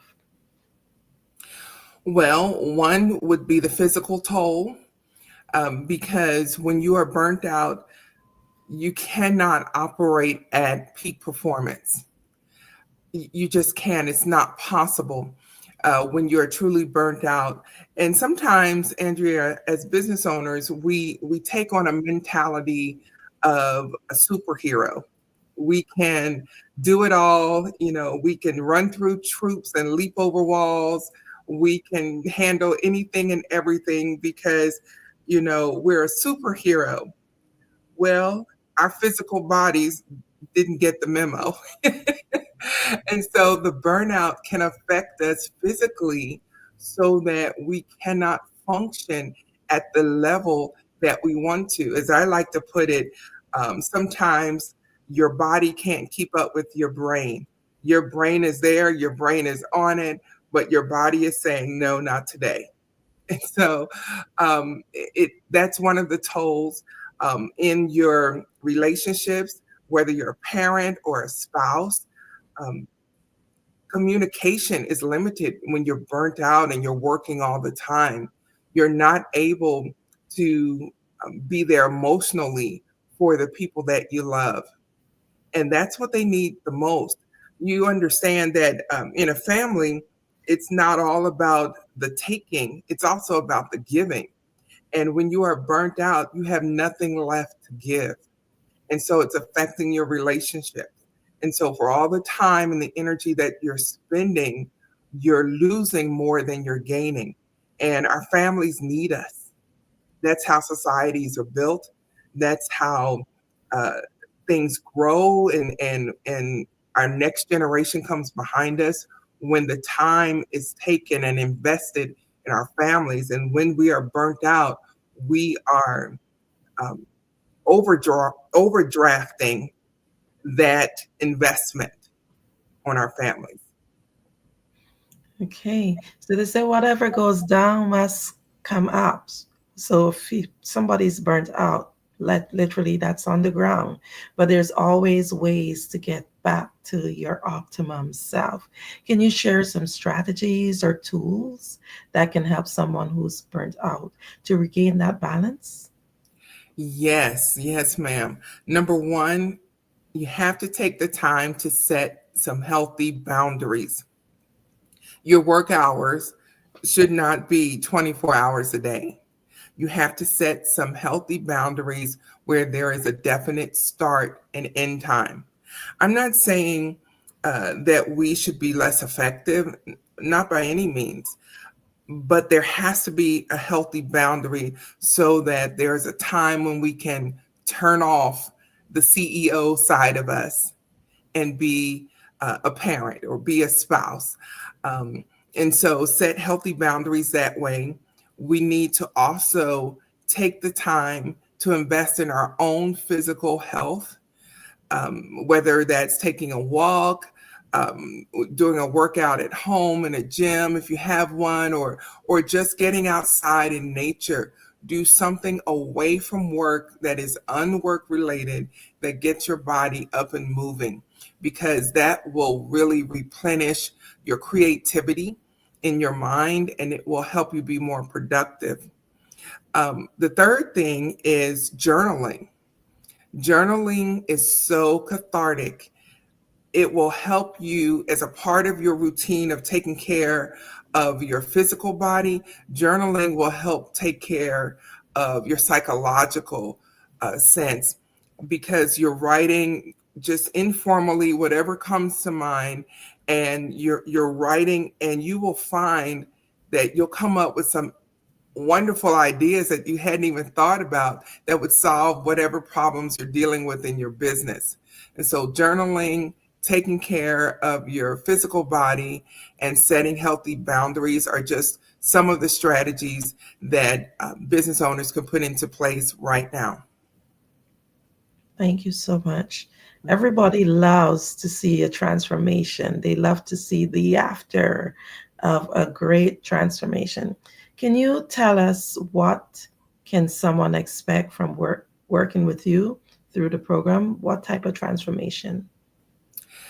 Yes, what they can experience and expect through the Renew You, Love Your Life program is that they will find the peace that centers them as they set goals. Andrea, let me just pause for a moment and say one of the biggest, most powerful things we can do in any program or anything that we do is to take a few minutes to imagine the life we want to live.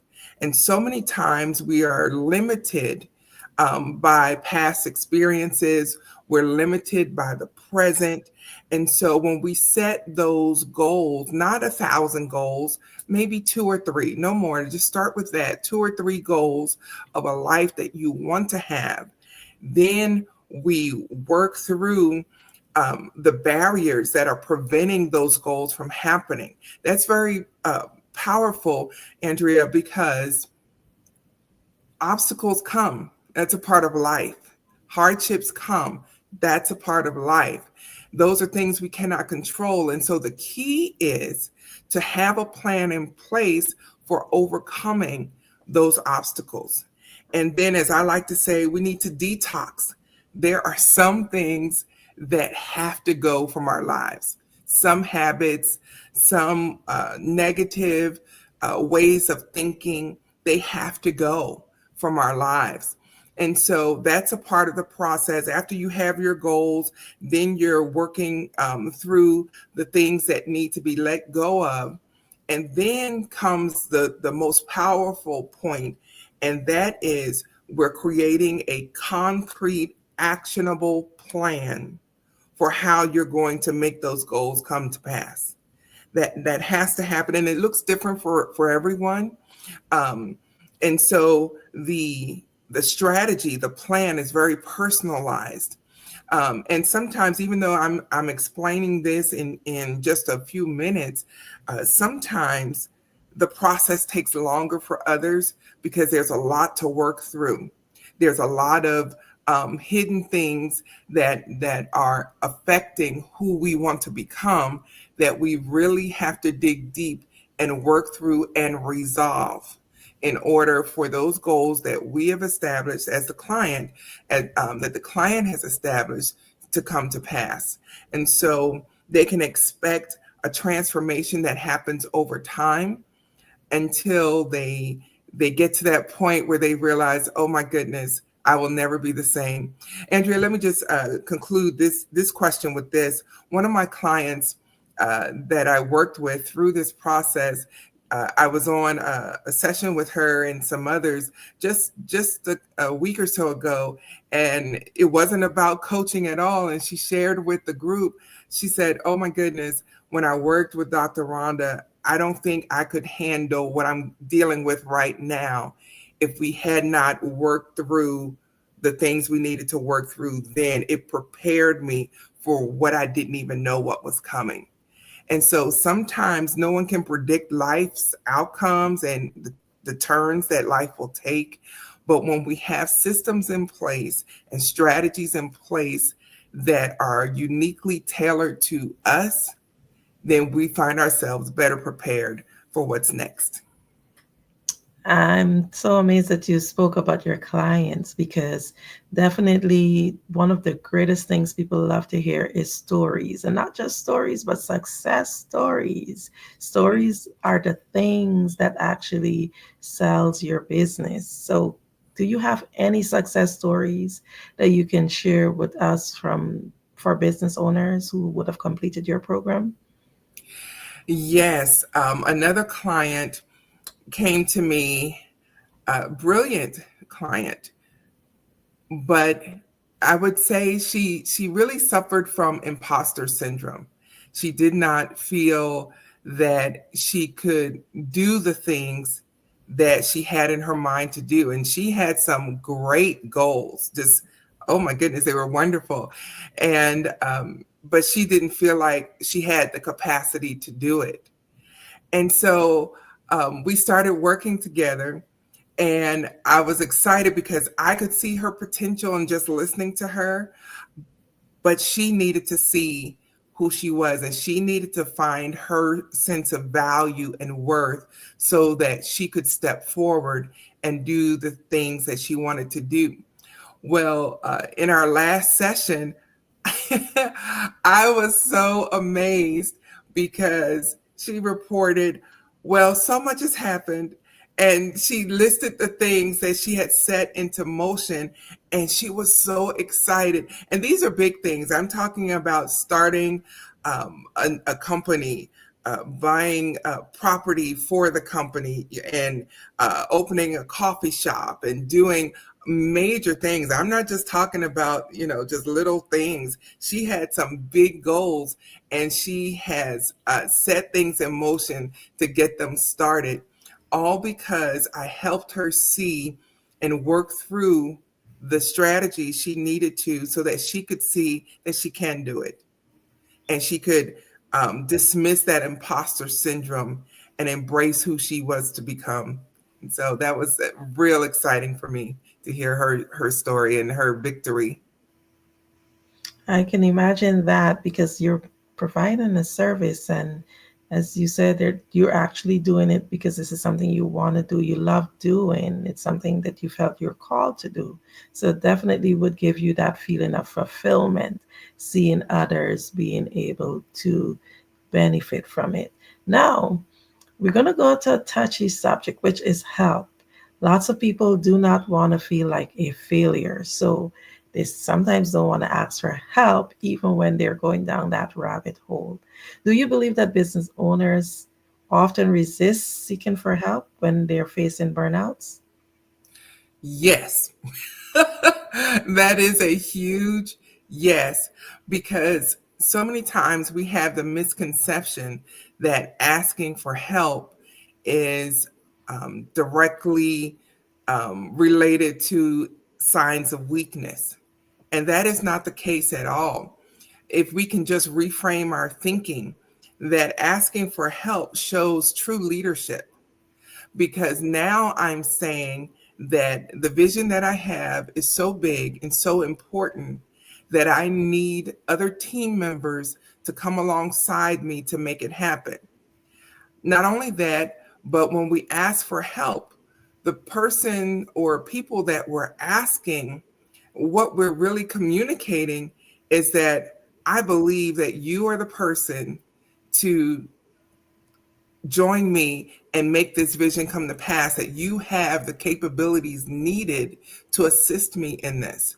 And so asking for help is really an executive leadership move that needs to happen. It shows our organizational skills. It shows our teamwork abilities, because we are not an island, but it shows that we trust people in their various strengths and gifts and callings, that when we put all of that together with what we bring to the table, that we create something better than we could on our own. I believe the saying is the whole is greater than the sum of its parts. So when we start reaching out and asking for help, it is not weakness at all, but we're saying that I have this opportunity to extend to someone who is qualified to help bring their skills up and to increase their impact along with me. And so it is not weakness at all. It's a necessity. And it speaks to our confidence in who we are as leaders. And most importantly, the vision that we have to bring to pass.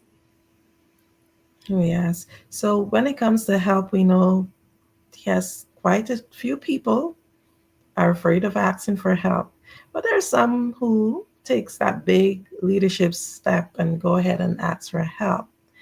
But then again, there's another big thing in the air. That thing that everybody complains of, it's not having time. Too busy, too busy. There's not enough time. What would you say to someone who feels they're too busy to invest in something like this? What I would say is you can't afford not to. Everyone needs a coach or a therapist, someone in their squad or in their corner, shall we say, who they can really be themselves as a leader, and they can unload. One of the biggest dangers in leadership, Andrea, is isolation, because we have no one to bounce our ideas off of. We have no one who gets it. We don't have that objective voice in our ears, who is centered on helping us become a better person and bringing our best to the table. And so we cannot afford not to invest in ourselves, because in doing so, we're investing in our companies. We're investing in the vision that we have within us to bring to pass. We're investing in the results we want to see. And so this is not a bill. This is not a debt. It is an investment in ourselves so that we can bring our very best selves to our businesses, to our educational pursuits, to whatever we're trying to do to create impact in the world. We need to bring our best selves to the table. And so this investment is absolutely necessary, because what would be the outcome if we don't do it? How would our companies, our families be impacted if we don't invest in ourselves? And so when I look at the flip side of that, that's not a price I'm willing to pay. And so taking the time, taking the energy and the resources to invest in yourself for your future self and the future of your company is absolutely a necessity. Wow. Our founder, Dr. Kelly, mentioned earlier when he was doing his presentation that there are always other businesses that are doing the same thing that you're doing. So there's what you call an industry. And in your industry, you're helping people in this specialty area, which is burnout. What would you tell our listening audience that makes your program much different from another program offering a similar service? What makes you stand out? Why should they come to you? The reason why business owners should come to me is because the service that I provide is personalized to them in the sense that I listen to everything you say and everything you don't say. And I say that because it's in the things that you don't say that really speaks to the heart of the matter. And it's so important that you have that individual in your life to ask the hard questions in a kind, respectful way. But there are some hard questions that need to be asked that will help you take a moment to pause and to really think about the answers to the questions. And so my program is tailored to each individual client so that not only am I trying to get you to bring the best self to your life, your relationships, your business, but I'm bringing my best self to you as well. And it's in the conversations. The power is in the conversations because those conversations are so transformative. And yes, there are times I give homework too, but the power is in the conversations so that you can actually see measurable results. Because we're business owners, and so it's all about the metrics, and we understand measuring success. And so I provide you with the tools you need to have measurable outcomes towards those goals. And so it is in the conversations and the interactions and the personalization that makes me unique. Amazing. We definitely have to stand out. Now, we know this popular saying that says better late than never, but I know that for sure that's not always a good thing. Why is it important to address burnout now rather than later? Well, for one thing, the health cost to it all, it's almost like compound interest.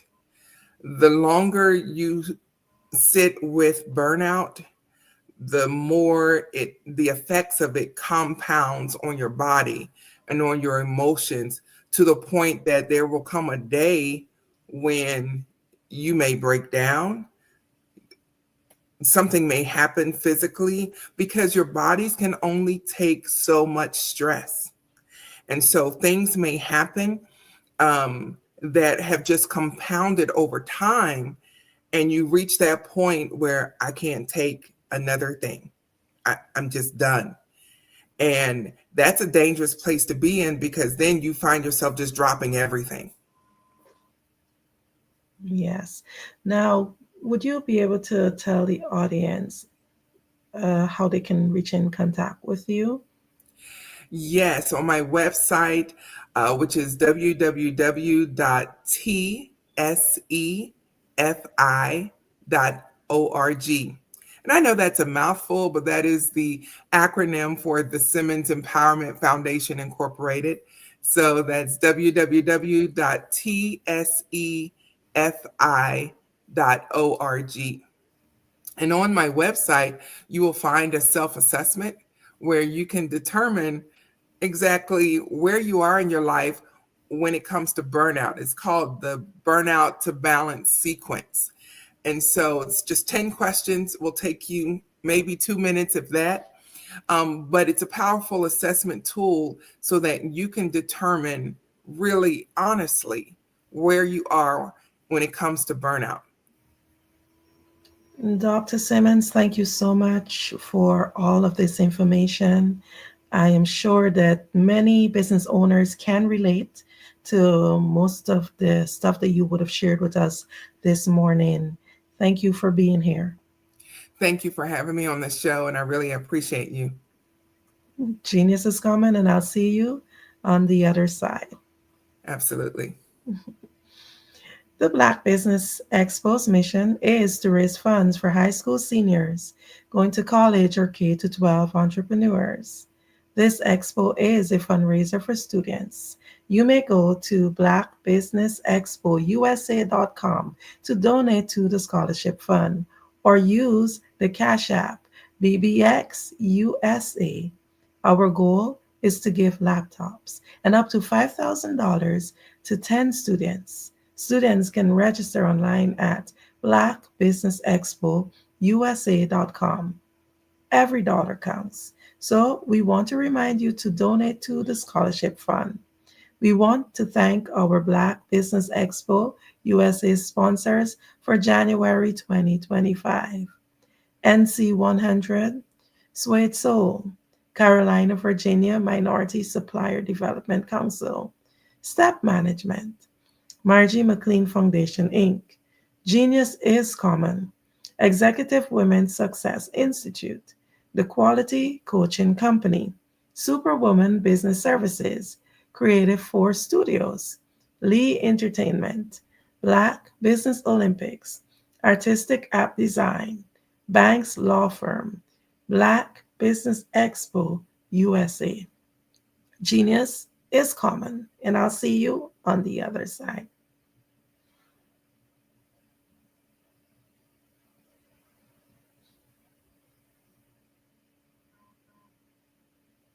Over the past few years, we've seen the growth of existing and new initiatives focused on financial inclusion, building global networks, and reducing the wealth gap in response to the idea there's not enough seats at the table. Whether their outcomes are to increase the representation of Black executives on corporate boards, ensure an inclusive global economy, or to create new U.S. African commercial pathways, the strategies are often carried out by separate programs. The question is, should they be? With the continent of Africa being home to more than half of the world's fastest growing economies, the youngest workforce, over 400 companies generating more than $1 billion annually, 700 generating more than $500 million annually that are poised for growth, and being the destination of nearly $5 billion in venture capital in 2021. Diversifying U.S. and Africa commercial engagement by building bridges between African businesses and their U.S. diaspora should begin being seen as mutually beneficial. From helping to reduce Africa's enormous capital gap to catalyzing two-way trade opportunities, the COVID-19 global pandemic hopefully has taught us that global challenges and opportunities are more interconnected than we thought. During the pandemic, African companies like Unicorn Flutterwave, insurance provider Reliance Health, ride-hailing app Yasir, and 54Gene, the continent's first bank of DNA on people of African descent, proved that when African companies have access to networks, capital, and information, they grow big, grow fast, and create solutions that are valuable to the world. This is why Be Direct was created. We are the first U.S.-based but African-centric board preparedness and board search company designed to connect U.S. Black talent and corporations to African businesses. Unique and fundamental to Be Direct's success is our process of helping board candidates adapt their experience and networks to an African context before they're connected to high-growth companies that are looking to locally and globally scale. From our focus groups with African business execs and government leaders, we don't ignore the sentiment that business is easy, but people are hard. Having a pool of board candidates with hard-to-access networks and extensive experience across the business life cycle, including successfully raising capital, is table stakes for an initiative like this. So yes, we have that. But corporate or entrepreneurial success in the U.S. does not guarantee success in Africa. Developed alongside industry partners on the continent, Our training program, Be Direct Prep, is designed to transpose their experience to create cultural comfort, understanding, and a commitment to helping businesses in Africa scale. Our board governance sessions are African, continental, and country specific, integrated with cultural awareness and dexterity training. Masterclasses led by African industry execs and mentoring and coaching from African continental-based facilitators.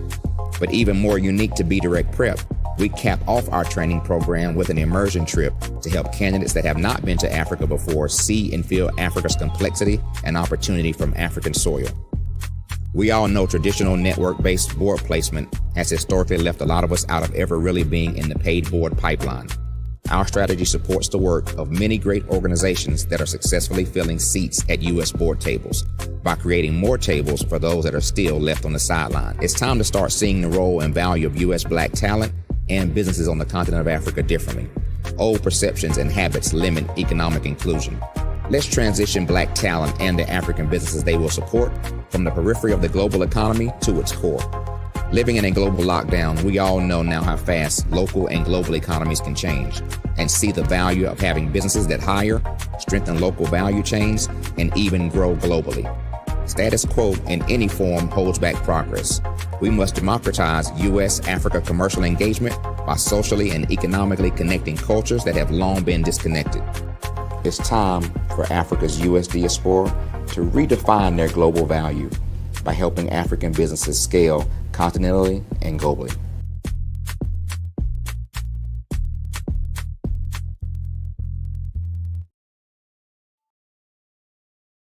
At 5-Star BDM, we don't just elevate brands, we forge industry icons. Our mission is to amplify your business and personal brand through dynamic AI-enhanced strategies and an elite professional network of over 20,000 experts. We empower entrepreneurs and small to medium-sized businesses to lead, scale, and transform. Our powerful network accelerates your speed to market and connects you with unparalleled growth opportunities. If you're ready to lead, we'll position your brand to set the industry standard. Explore our comprehensive services designed to build your brand, drive growth, and innovate your business. From personal branding and business development to technology solutions and investment banking, we offer tailored strategies that deliver measurable results and help you dominate your market. Our personal branding service uniquely tailors your professional story. Starting at just $99 per project, we offer online courses, in-person workshops, and scheduled weekly calls. Perfect for individuals beginning their personal branding journey, we help you craft a legacy that commands attention and respect. Strategic plans and execution are at the heart of our business development services. We focus on sustainable growth, helping you secure funding, scale operations, and expand your market reach. Our expertise ensures your business thrives in competitive environments. Innovate with custom artificial intelligence, machine learning, and software solutions tailored to your needs. Our technology services are designed to enhance your business operations and drive efficiency, ensuring you stay ahead in the digital age. Discover real stories and real results. From healthcare startups to tech entrepreneurs, our clients have achieved extraordinary success. For instance, a healthcare brand transformation led to a 40% drop in patient infections, showcasing our impact in diverse industries.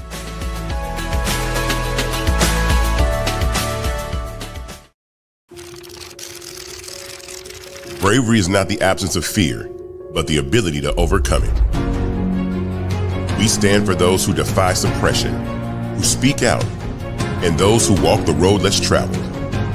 Everyone deserves to be seen and their voices to be heard. We're sparking a movement, growing a community of creators united by the desire for freedom, choice, equity, and ownership. At Fanbase, it's all for one and one for all. We support each other to guide, promote, and uplift you in a place where you can unapologetically be yourself. A place where your voice, ideas, and creativity are not just welcomed, but celebrated. We are Black founded, minority funded, and supported by a diverse, inclusive, powerful community that believes in the strength of authenticity and individual choice. Regardless of success or background, we welcome you, the marginalized, the underappreciated, the successful, the superstar. We're for all who seek a space to express themselves freely, where they are rewarded for being their authentic, true self. We transcend labels because only we have the right to define ourselves. We are built for the brave, the culture, the creators, and for the future where everyone has a power to shape their own destiny, where all are empowered, voices are amplified, and freedom is embraced. For the first time, you have a chance to own the platform you helped make popular. It's a revolution, a movement in how we connect, create, and share. Everyone is a creator, and everyone has a fan base. Here, you can be you without limits.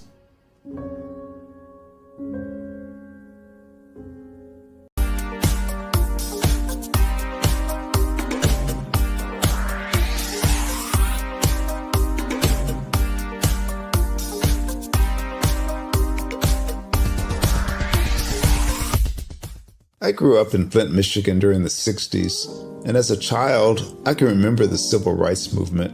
I remember our family huddling around our small black and white TV, and we'd watch all of the things that were going on in Alabama and Mississippi.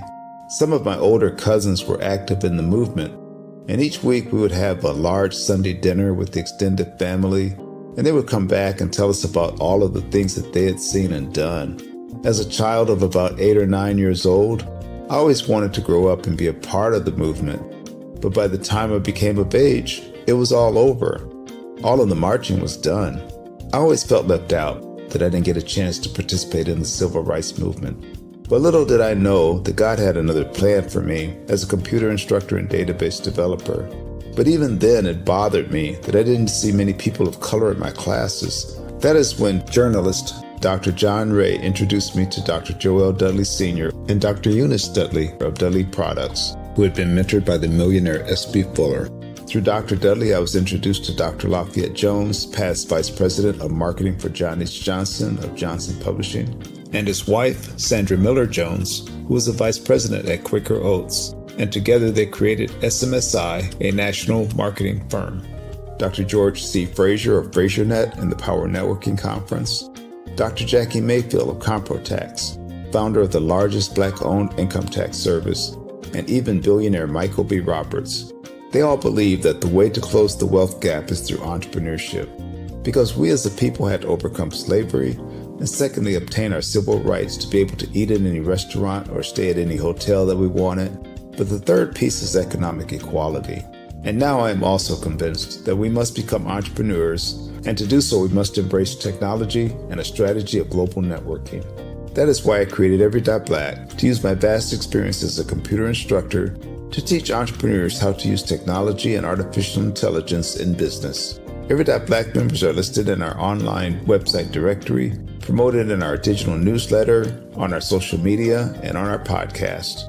And we also conduct weekly virtual mastermind meetings where we read positive books, learn from the experts, while networking with like-minded individuals from around the world, educating them about every aspect of becoming a successful entrepreneur. That is what Every.Black is all about. Just go to www.every.black to take the AI and tech classes you need, to register for our mastermind meetings, and to join the Every.Black family. Visit us at www.every.black and sign up today. Just go to every.black, every.black. No .com, no .net. Just every.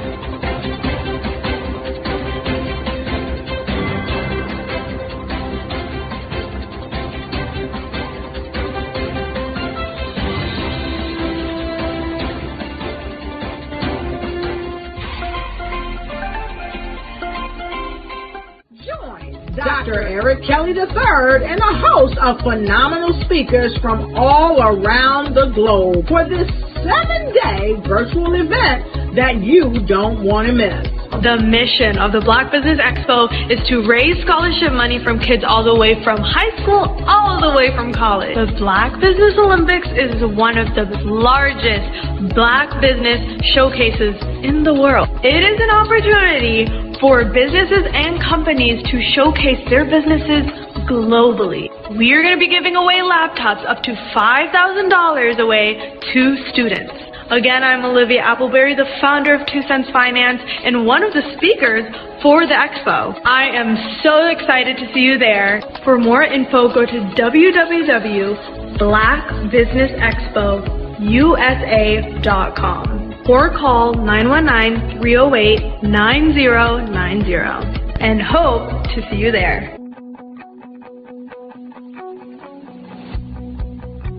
I am Black Business.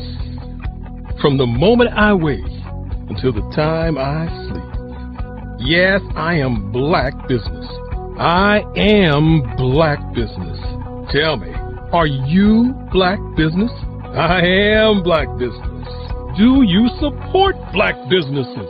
Listen, I support Black business because I am Black Business. Black Business Expo, one of the largest business showcases in the history of Black business in the world. The world! Sign up today at www.blackbusinessexpousa.com or call 919-308-9090. I am Black Business. I am Black Business. From the moment I wake until the time I sleep, I am Black Business. I am Black Business. Are you Black Business? I am Black Business. Do you support Black businesses? I support Black business because I am Black Business. Black Business Expo, one of the largest business showcases in the history of Black America in North Carolina. Join Dr. Eric Kelly III and a host of phenomenal speakers from all around the globe for this 7-day virtual event that you don't want to miss. The mission of the Black Business Expo is to raise scholarship money from kids all the way from high school, all the way from college. The Black Business Olympics is one of the largest Black business showcases in the world. It is an opportunity for businesses and companies to showcase their businesses globally. We are going to be giving away laptops up to $5,000 away to students. Again, I'm Olivia Appleberry, the founder of 2 Cents Finance and one of the speakers for the expo. I am so excited to see you there. For more info, go to www.blackbusinessexpousa.com or call 919-308-9090 and hope to see you there. I am Black Business. From the moment I wake until the time I sleep. Yes, I am Black Business. I am Black Business. Tell me, are you Black Business? I am Black Business. Do you support Black businesses? Listen, I support Black business because I am Black Business. Black Business Expo, one of the largest business showcases in the history of Black business in the world.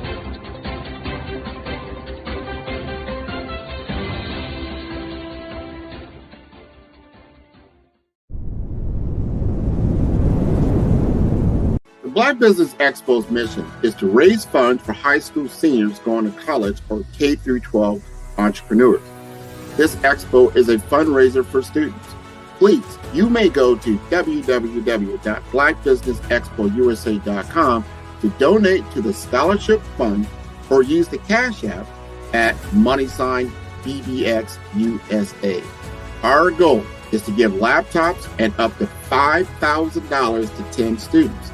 Students can register online at www.blackbusinessexpousa.com. Every dollar counts. Please donate to the Black Business Expo USA Scholarship Fund.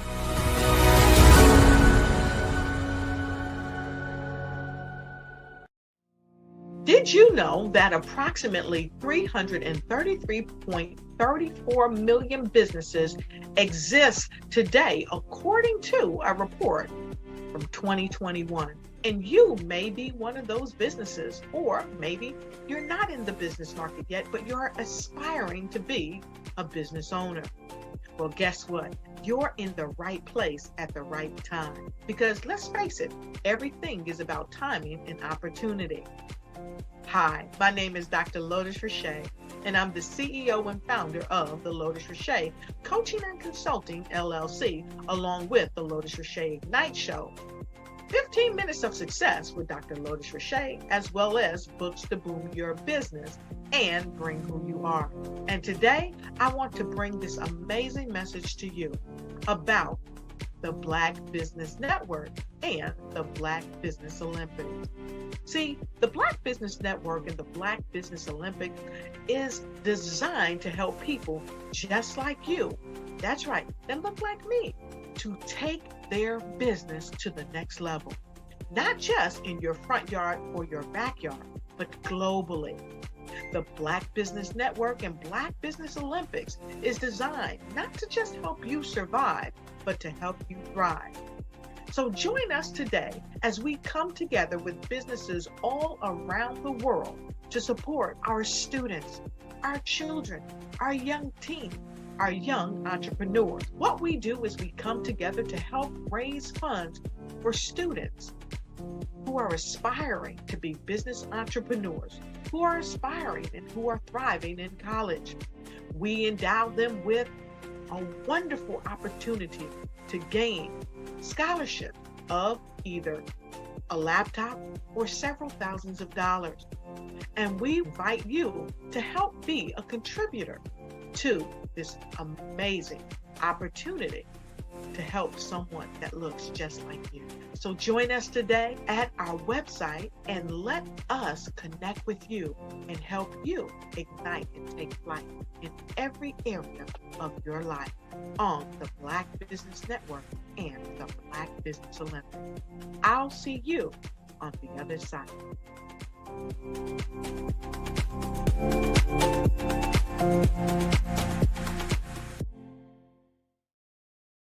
In today's competitive market, standing out is essential. 5-Star BDM, led by visionary Grant McGaw, offers the key to unlocking your brand's true potential. With innovative strategies and a passion for empowering businesses, 5-Star BDM is transforming personal branding and business development, moving brands from merely competing to dominating. At 5-Star BDM, we revolutionize personal branding by crafting authentic identities that enhance visibility and influence. Our Brave Blueprint drives measurable results, ensuring a return on investment through tailored strategies. By integrating artificial intelligence and advanced methodologies, we provide your business with a competitive edge in the digital age. Grant McGaw brings over 20 years of leadership experience with Fortune 500 companies. Named a top 10 global thought leader in personal branding, Grant's achievements include the 2024 Best Personal Brand Development Podcast for Follow the Brand. His philosophy, integrity doesn't have a price tag, is the foundation of 5-Star BDM. Partnering with 5-Star BDM means embarking on a transformative journey. We begin with discovery, analyzing your brand's DNA. Using the Brave Blueprint, we develop a strategy tailored to your goals. Our support continues through implementation, training, and ensuring long-term success with AI-driven insights and real-time adjustments. Our impact is evident. A healthcare tech firm experienced a 300% boost in brand recognition and 75% sales growth in 6 months. Entrepreneurs report increased customer retention and new revenue streams. Diverse companies like Black Business Expo USA and Akaba World Network have become industry leaders through our guidance. Join the movement and elevate your brand.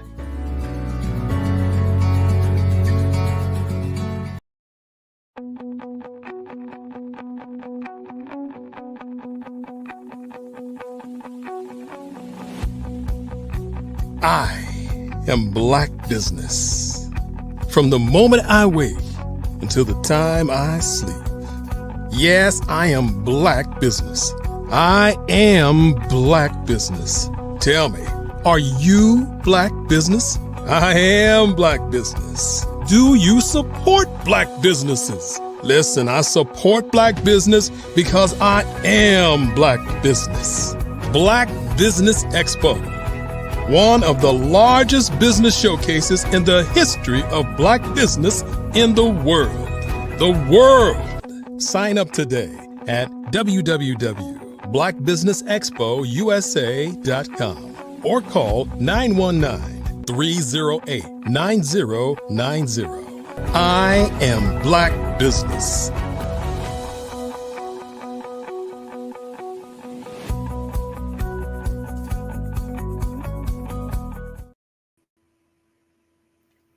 Good day, business owners, entrepreneurs, thought leaders, and corporations.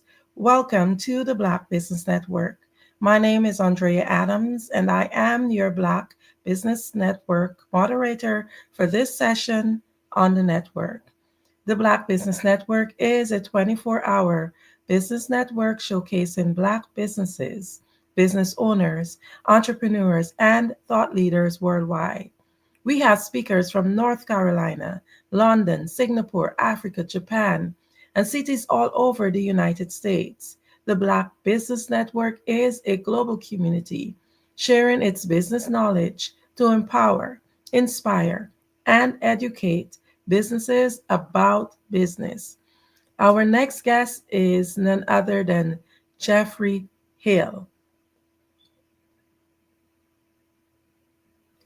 Jeffrey Hill is the CEO of Hill Financial Group, Inc., and leads an award-winning firm specializing in risk mitigation, wealth management, and tax planning. With a unique virtual family office approach, he champions proactive planning and multi-generational client success, focusing on creating tax-free wealth for clients.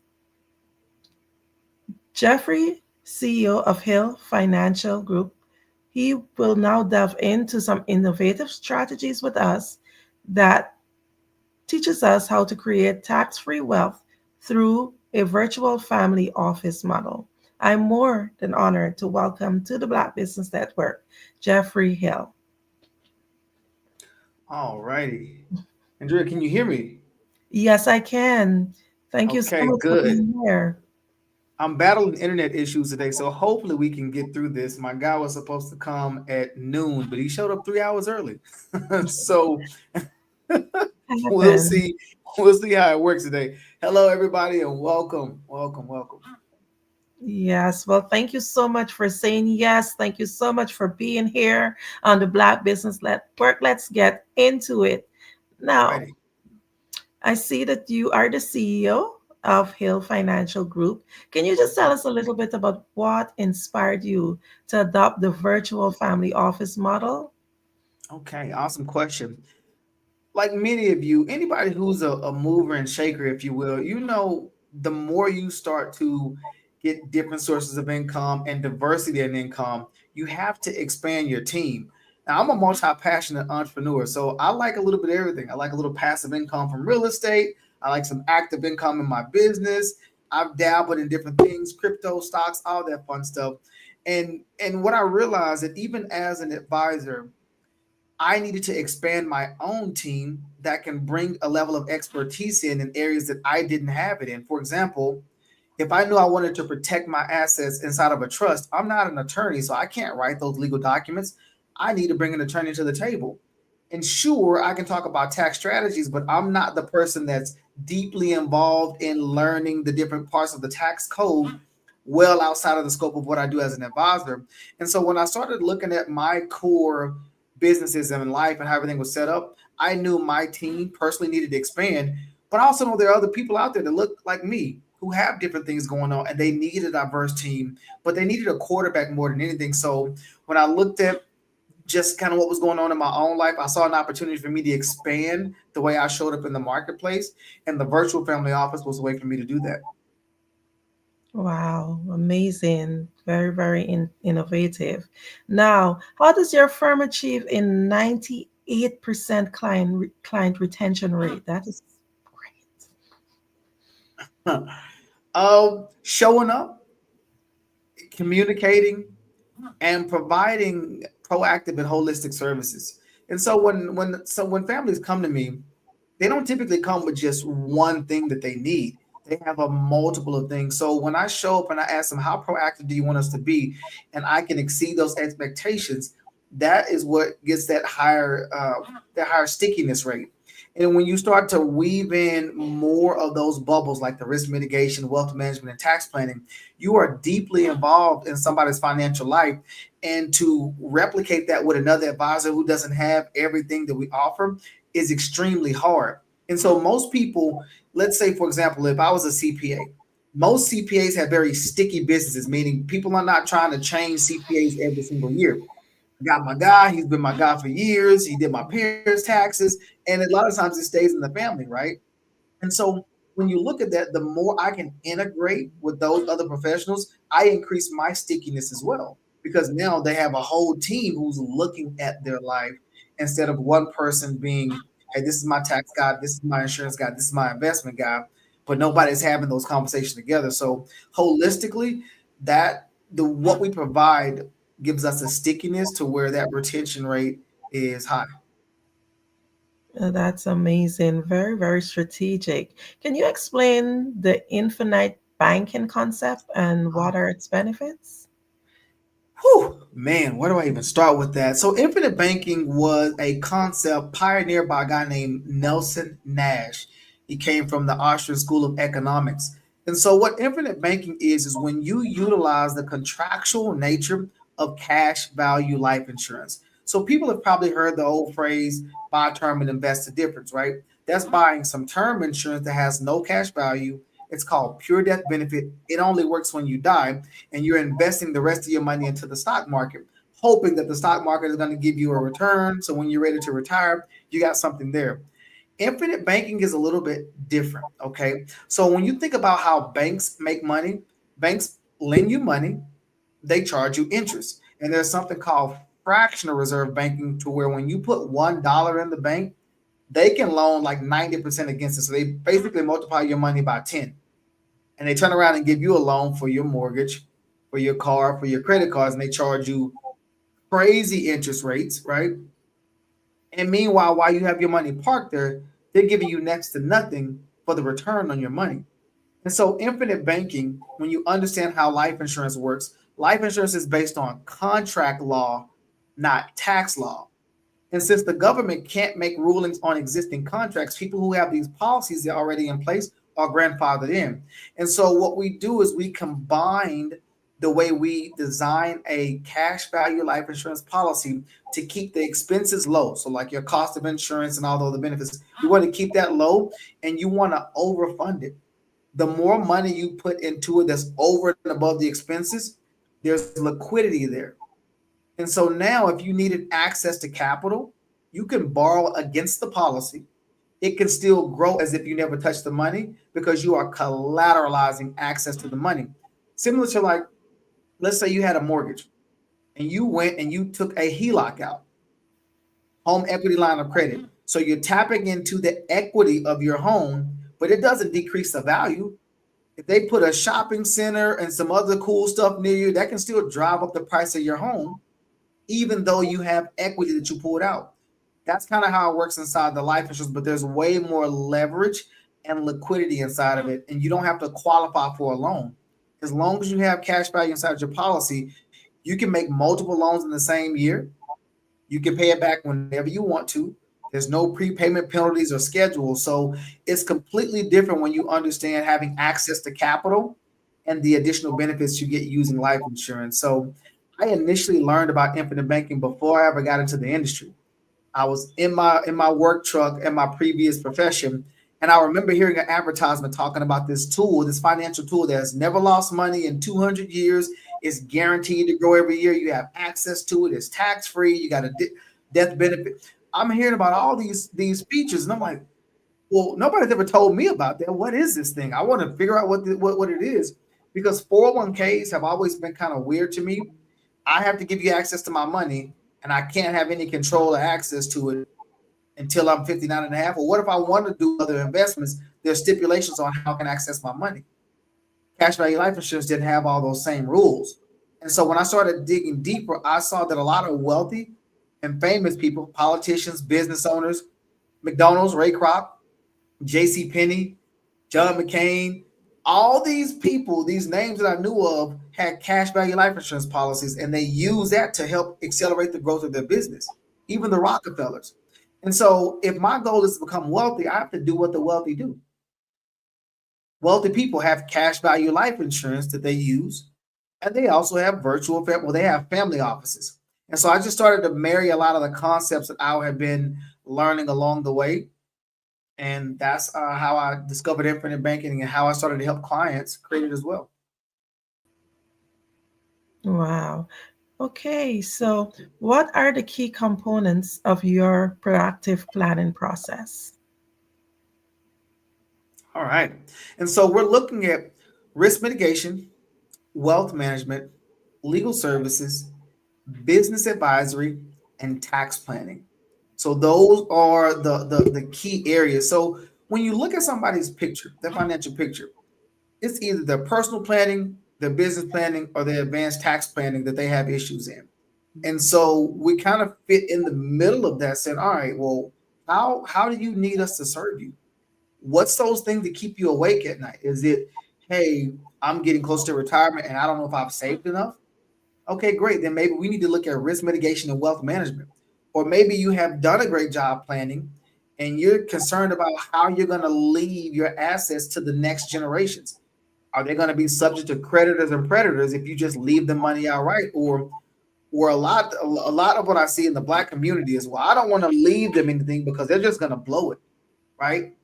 And so if you utilize a trust, you can govern that trust from the grave. So you can put guardrails in how the money can and when it can be used and for what. So if they want access to it, then they need to abide by the rules that you put in place. And so it's a really unique way to protect the wealth that you work hard to create and to make sure it's not gone in a matter of 6 months to a year, because people finally got their hands on grandma's allowance or grandma's inheritance, right? We just want to protect our family from themselves in most cases. But where I think this really comes from is not just leaving a financial legacy, but also leaving an educational legacy so they understand how money works and what they can do with it.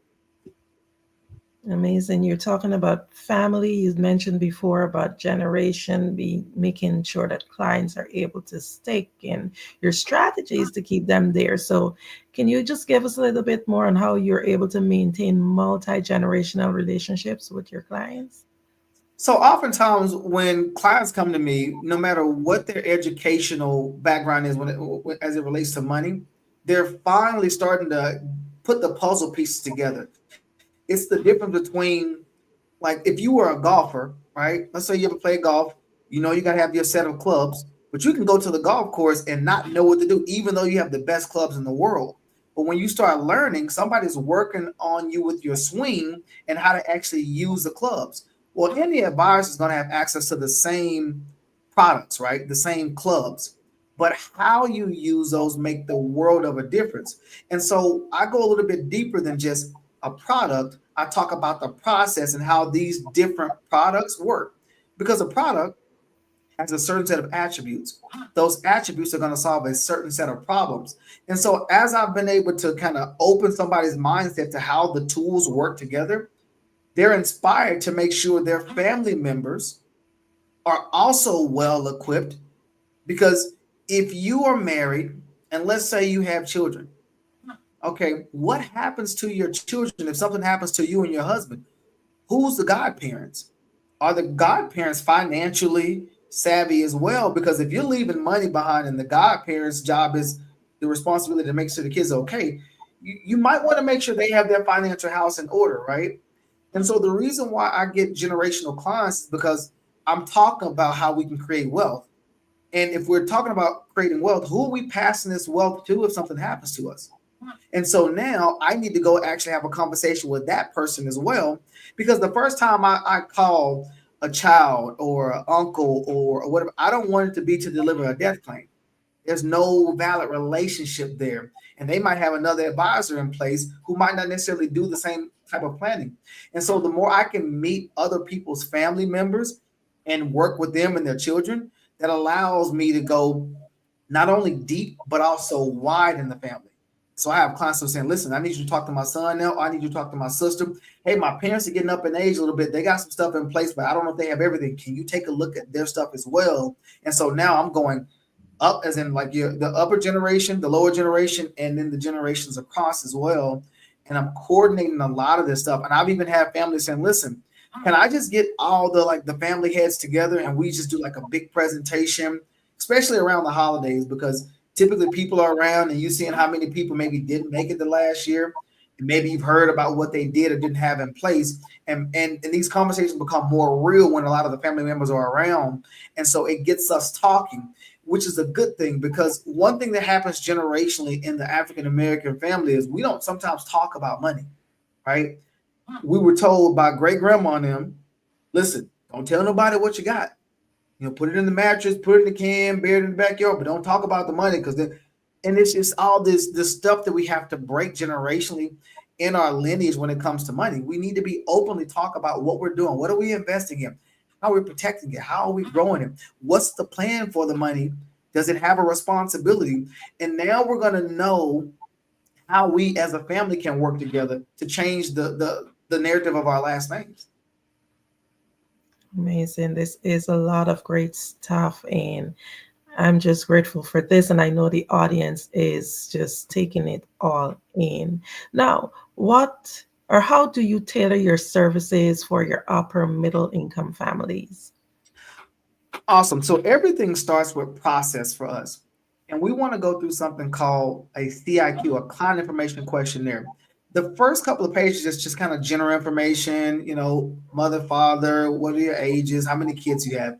And then we want to go a little bit deeper into understanding, well, what do you have in place so far? And what did you want this stuff to do? Because there's a disconnect sometimes with the amount of money that we've saved versus what you want that money to do. Because when you think about it, throughout your life, you've managed money on a weekly or a bi-weekly basis, or sometimes on a monthly basis. And so you're used to managing maybe $3,000 to $5,000 a month, let's say. But when you retire, you've accumulated a lump sum amount of money. But nobody's ever taught you how to manage $250,000, $500,000, or $3 million. Nobody's ever taught you really how to manage that. And sometimes people think, oh, if I just accumulate enough, that's going to take care of everything. Well, now you kind of got the more money, more problems, because the more money you're taking in from an income standpoint, is it going to increase your taxes?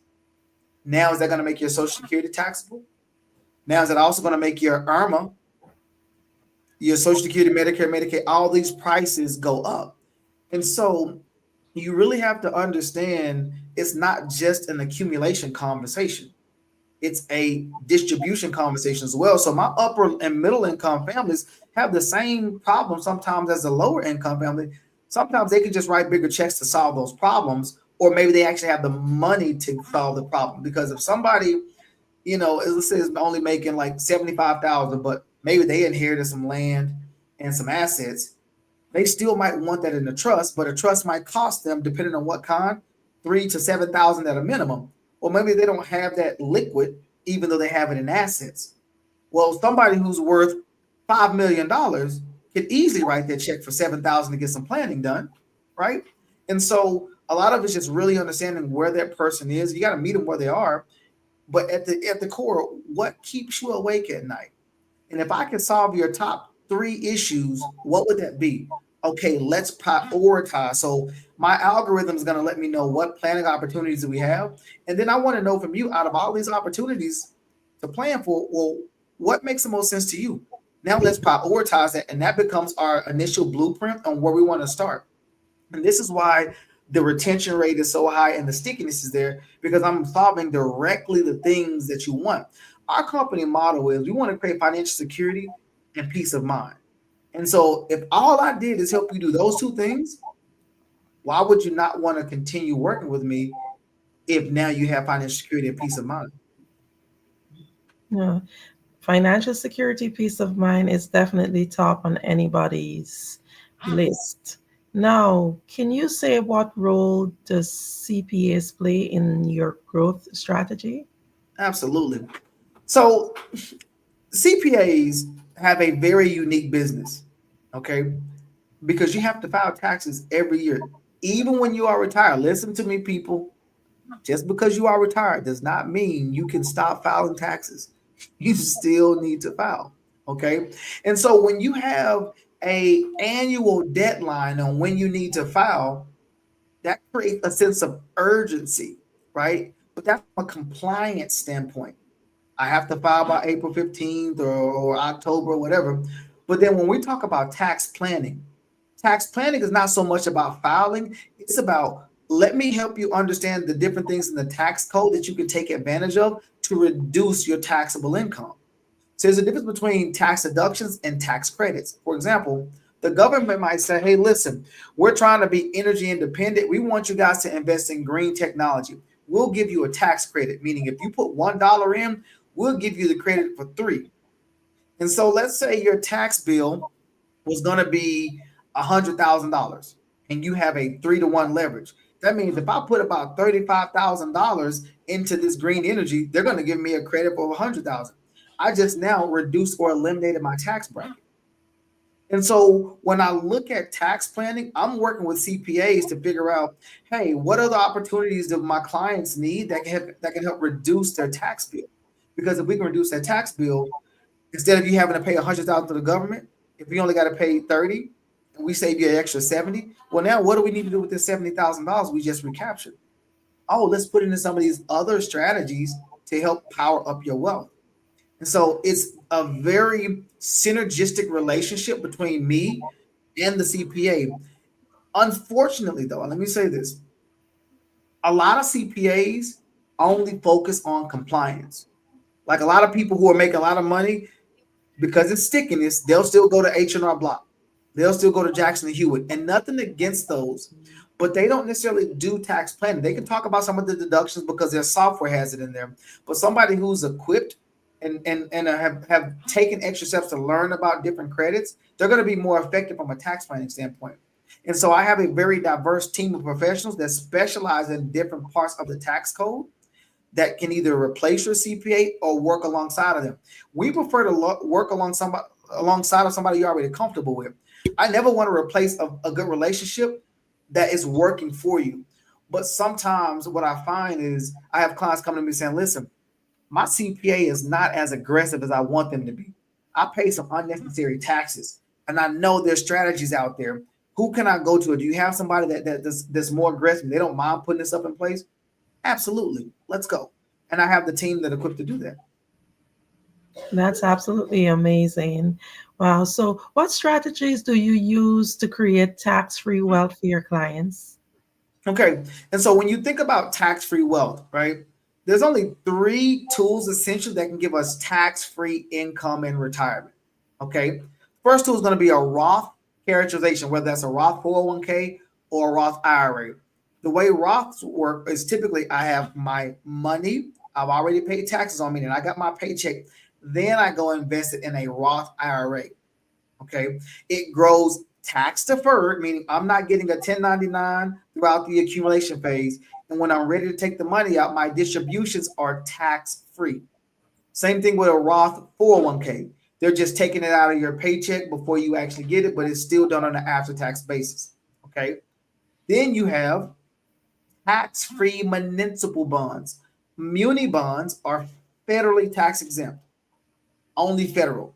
So if you're in a state that has state taxes, you still could potentially have to pay state taxes on that income.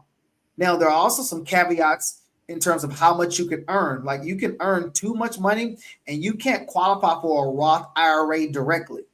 But then their strategy is called a backdoor Roth. Okay, so I don't want to get too far in the weeds on that. Okay, and then the third strategy is going to be cash value life insurance. Life insurance is grossly misunderstood because most people are only thinking about, oh, it's life insurance. That you use that when you die, right? But it's life. I focus on the life part of life insurance, not the death part. And so when we are designing cash value life insurance policies, there's several different ways you can use them. You can use them in the accumulation phase. to accumulate money. And in the decumulation phase, you can start pulling income from it tax-free, not reportable. So it's kind of invisible wealth, right? So it does not count toward your Social Security. It doesn't affect your IRMA. There's no required minimum distributions. So a lot of the stuff that happens on the government side, 401ks, IRAs, that stuff is government regulated, does not happen on the cash value life insurance side. So you just have to understand the strategies and how to use them with your other investments. And so that's how I create tax-free wealth. Not to mention the death benefit inside of life insurance passes tax-free. So I can use this money while I'm alive, and anything that's left over still passes tax-free as long as I set the policy up properly and I follow the rules. Okay.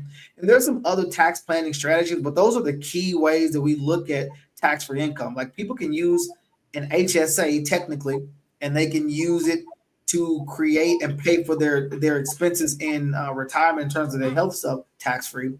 But that's a bit of a different strategy from an income standpoint. Roth, cash value life insurance, and tax-free muni bonds. Unless you make too much income for a Roth or tax-free muni bonds, then cash value life insurance is going to be a great option for you to utilize. Wow, this is a lot of information. Now, can you just share with us how are you able to stay informed about tax changes, the changes in the tax laws? Okay. And so I'm in several different professional organizations, and I'm a constant learner, right? And so if you see a couple of acronyms behind my name, one of them is called RICP, Retirement Income Certified Professional. That means I've gone an extra step to go deeper into the retirement income process and learn different ways to use to help you create retirement income. The designation that I'm earning now is called Tax Planning Certified Professional. Okay, so I'm constantly in different courseworks, earning different designations, but it's not just me. Inside of our VFO community, our virtual family office community, there's 75 different professionals that have different specialties. And so because we have a collaborative approach, I don't have to know all the tax code. I just have to be resourceful enough to bring the person to the table that's going to fit what we're trying to accomplish. That's the beauty of it. You get me as your proactive planning team lead. So I'm going to be your local eyes and ears, helping you with direction and guidance. And anytime we need that expert, I reach into my virtual family office team of people and I bring the strategy to the table that can help you accomplish whatever the goal is. And that's quite amazing. That kind of give me an idea. I don't know if you do a lot of reading, but Napoleon Hill, Think and Grow Rich, that strategy is what you really have implemented there. Yeah, it's a mastermind. I'm a certified life coach, so I'm highly familiar with Napoleon Hill. The two things that I study a lot. Number one is going to be my industry and my profession, but then the mindset. Personal development is probably it's probably neck and neck in terms of how much time I spend in each one of them, because to be an entrepreneur, you have to think differently, right? And if you're not working on yourself, then you're going backwards. There's a concept called the slight edge. Okay, time does not stop. And so you're either on the success curve or the failure curve. And so if you start to rest, those little rest decisions compound over time, puts you in a very static state, and you're like, all right, I'm just kind of here coasting, right?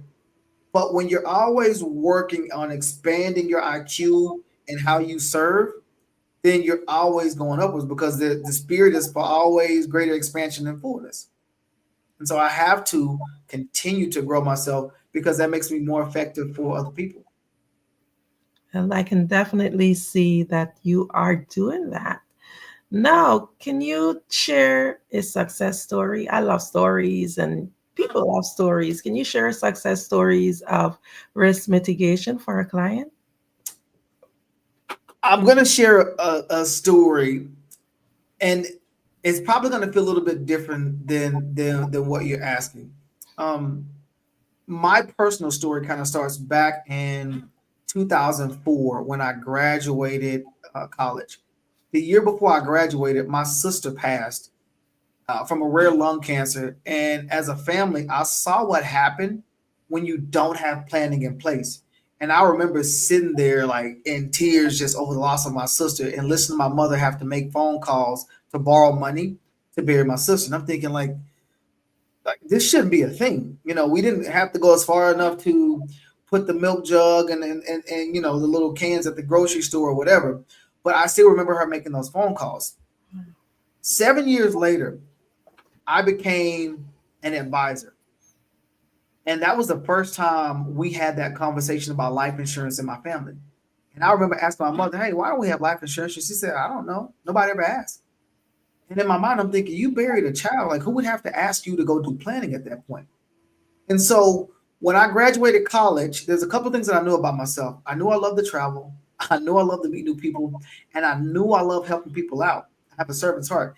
I just didn't know what that looked like from a profession. And so I was getting my MBA at the time. I was recruited by a Fortune 100 financial services company, and it just made sense. It was like me running my own business. Fast forward to about 2016, I was doing some planning for a very good friend of mine that I went to high school with. Good guy, loved his family, had a couple of kids. And about a year after we put his plans in place, we get a phone call that no parent ever wants to get. His son actually choked on a hot dog at daycare and passed away. And so this is a devastating thing, you know, as an advisor, because you just lost a client, but this is also personal for me because I grew up with this guy. His mother taught me home ec, so I'm very much ingrained in their family. And I remember making sure we had everything in place, which we did. But a couple of days after the funeral, the father called me and he said, listen, man, I just wanted to thank you for what you did. And I'm kind of confused. I'm like, man, you just lost your son. Like, why are you thanking me? And he said, Jeff, listen, we've made peace with the fact that our son is gone and there's nothing we can do that can bring him back. And we would do anything we could. He's like, but what you did for us, you actually had us prepared for something we never thought would ever happen. And he was like, we were actually able to not have to grieve and grieve financially. We were able to actually make sure all bills are paid off, even paid off some debt and some other stuff. But we kind of got a fresh start. And he was like, I just wanted to thank you for being there to take care of our family the way you did. And for me, that hit me, not immediately, but probably, I don't know, a week or two later, I'm driving to the office and I realized this was the first time in my career at this point where my plans had to show up 100% for somebody's family. And it reminded me of the difference of who plans and who doesn't. Because I remember trying to figure out how we were going to pay this funeral stuff back that we borrowed money from my sister. And now I see a family who has a fresh start, who are able to go get all their debt paid off, get into real estate and start to create more wealth for their household just by simply planning. And so for me, that was a bit of a kind of a weird success story because there's death involved, but nonetheless, we were prepared. And so in life, you have to plan for the worst, but hope for the best because not one day is promised, not one. And so a question that I might ask somebody is, if something happened to you today, how would you want your plans to go? What would you want to leave behind if something happened to you today? And that's a very real conversation because there's some people who went to sleep last night and they didn't wake up and they didn't plan on that. Wow, that's so deep. Okay, can you just, how do you address the financial planning needs for like dual income families? So first we need to figure out who's a spender and who's a saver in the family, because sometimes there's a disconnect between husband and wife. And it's not always, oh, my wife spends all the money. No. It's not always that. I know sometimes in most households, women make up 70% of the buying decisions in the household, right?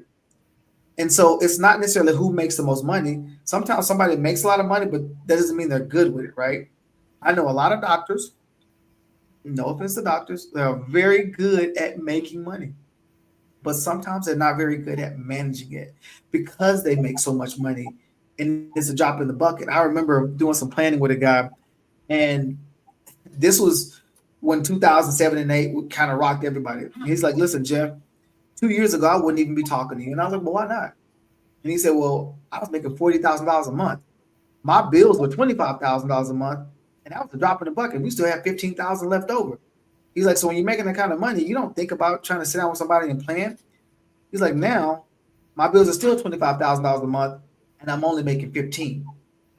and we're running out of money. And I need to figure out what in the world to do. And so when you have a dual income household, we just have to try to get people on the same page. What are your goals? What is his goals? And how can we marry these two together? And sometimes your goals are still in conflict with what you want your future to be. Because sometimes you might say, "Hey, I need X amount of dollars for this house. I need some school money. We got these vacations. We got all this stuff, and then we want to retire 20 years early." Well, how do we squeeze all of these goals in it?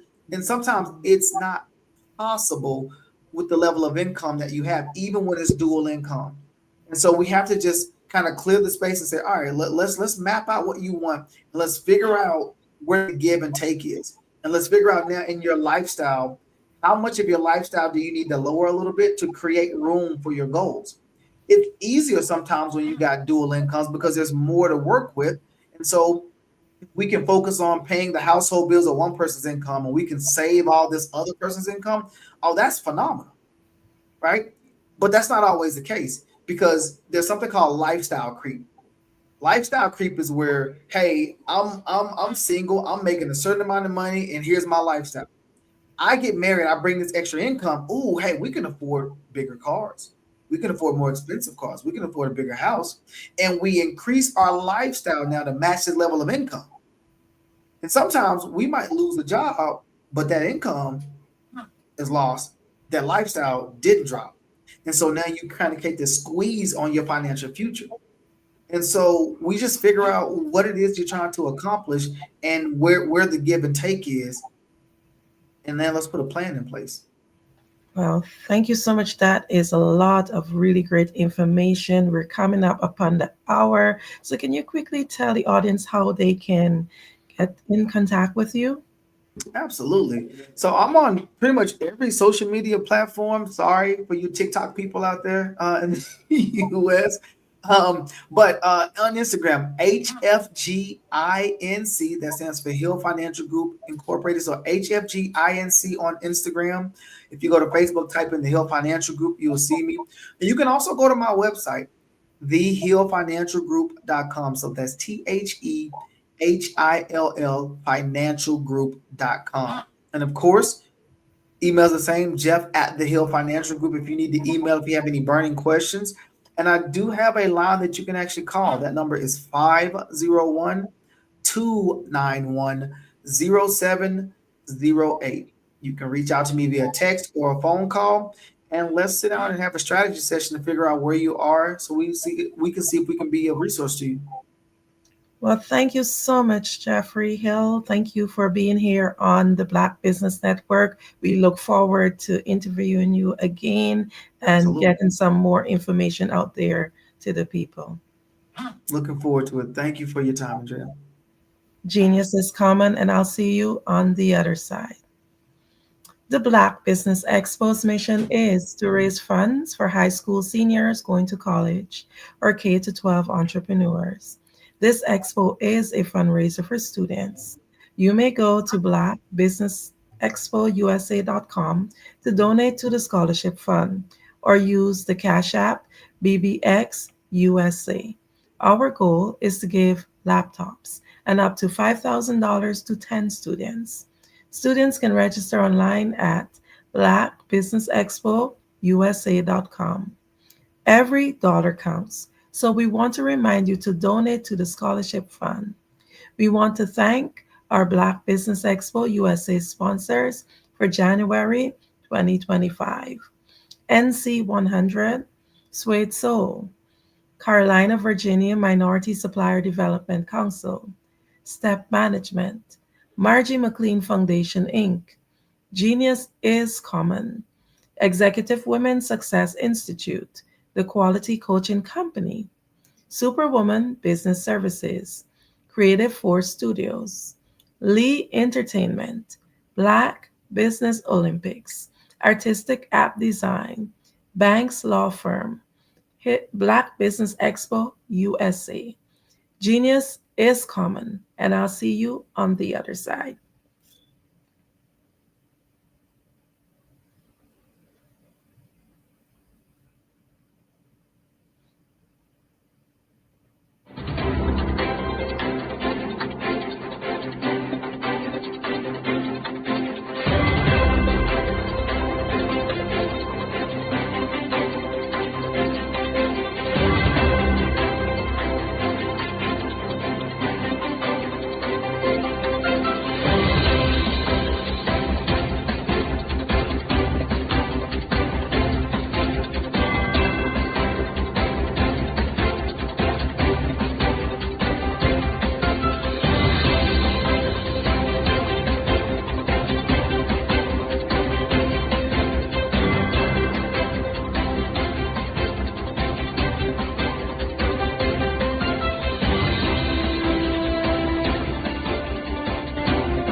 Dr. Eric Kelly III and a host of phenomenal speakers from all around the globe for this 7-day virtual event that you don't want to miss.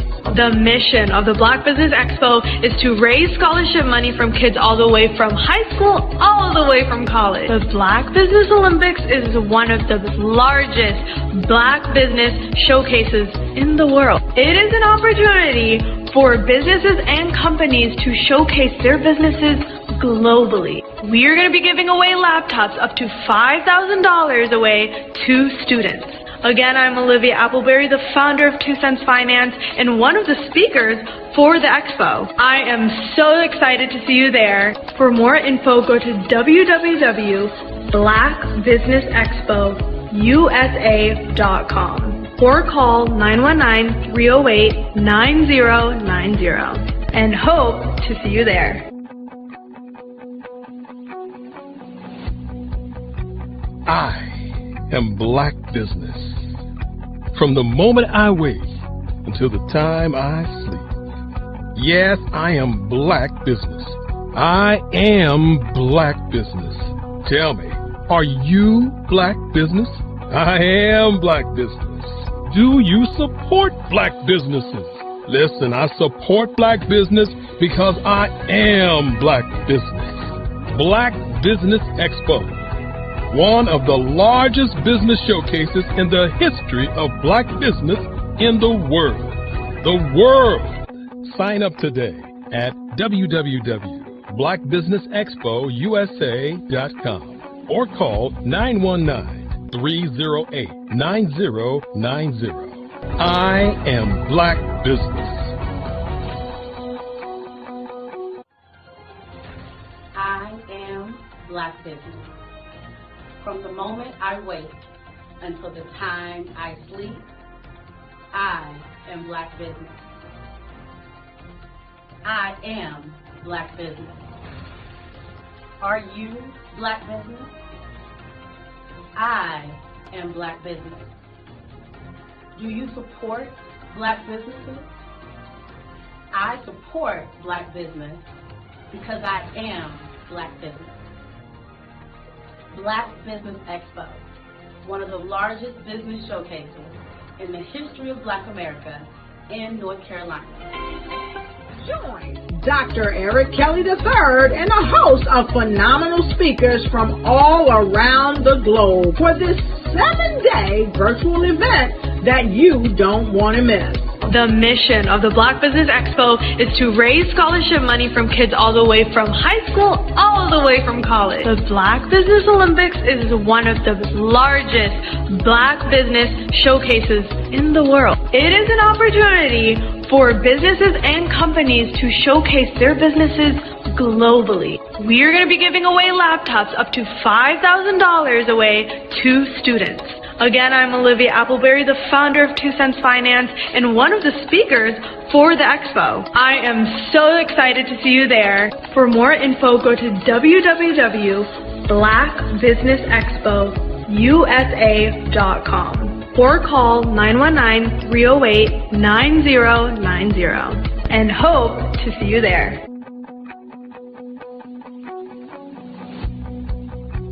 I am Black Business. From the moment I wake until the time I sleep. Yes, I am Black Business. I am Black Business. Tell me, are you Black Business? I am Black Business. Do you support Black businesses? Listen, I support Black business because I am Black Business.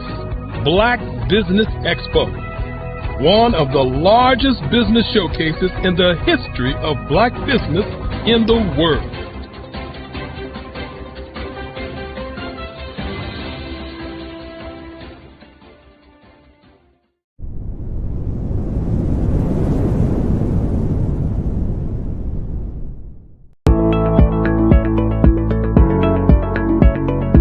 Prepare for what's coming and dominate in economic winter.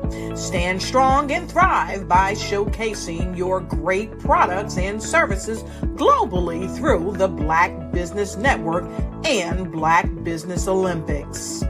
The Black Business Network has showcased over 2,000 companies with over $7 billion in sales each year. Over 10 million attendees have viewed the rebroadcast each month. Through the Black Business Olympics, unique styles of business training and mentoring are turning students into business owners and entrepreneurial warriors who will dominate in any economy. Gain the ultimate advantage of the Black Business Olympics, 7 days of unbelievable topics and speakers speaking around the globe. Donate your time and experience to provide expertise and scholarships to students worldwide and change the world. Now, more than ever, new insights, tools, strategies, and capabilities are needed. This is your chance for a major presentation to the world. Fill out the form and join the more than 2,000 speakers who have presented to over 200 countries. Join the Black Business Network streaming live into the Metaverse, STEM City, Black Multiverse Enterprises, Hulu, Amazon, YouTube, iHeartRadio, Apple, Facebook, LinkedIn, Pod TV, IBM TV, Spotify, and Google Podcasts. Sign up today. Spaces are limited, and we will see you there.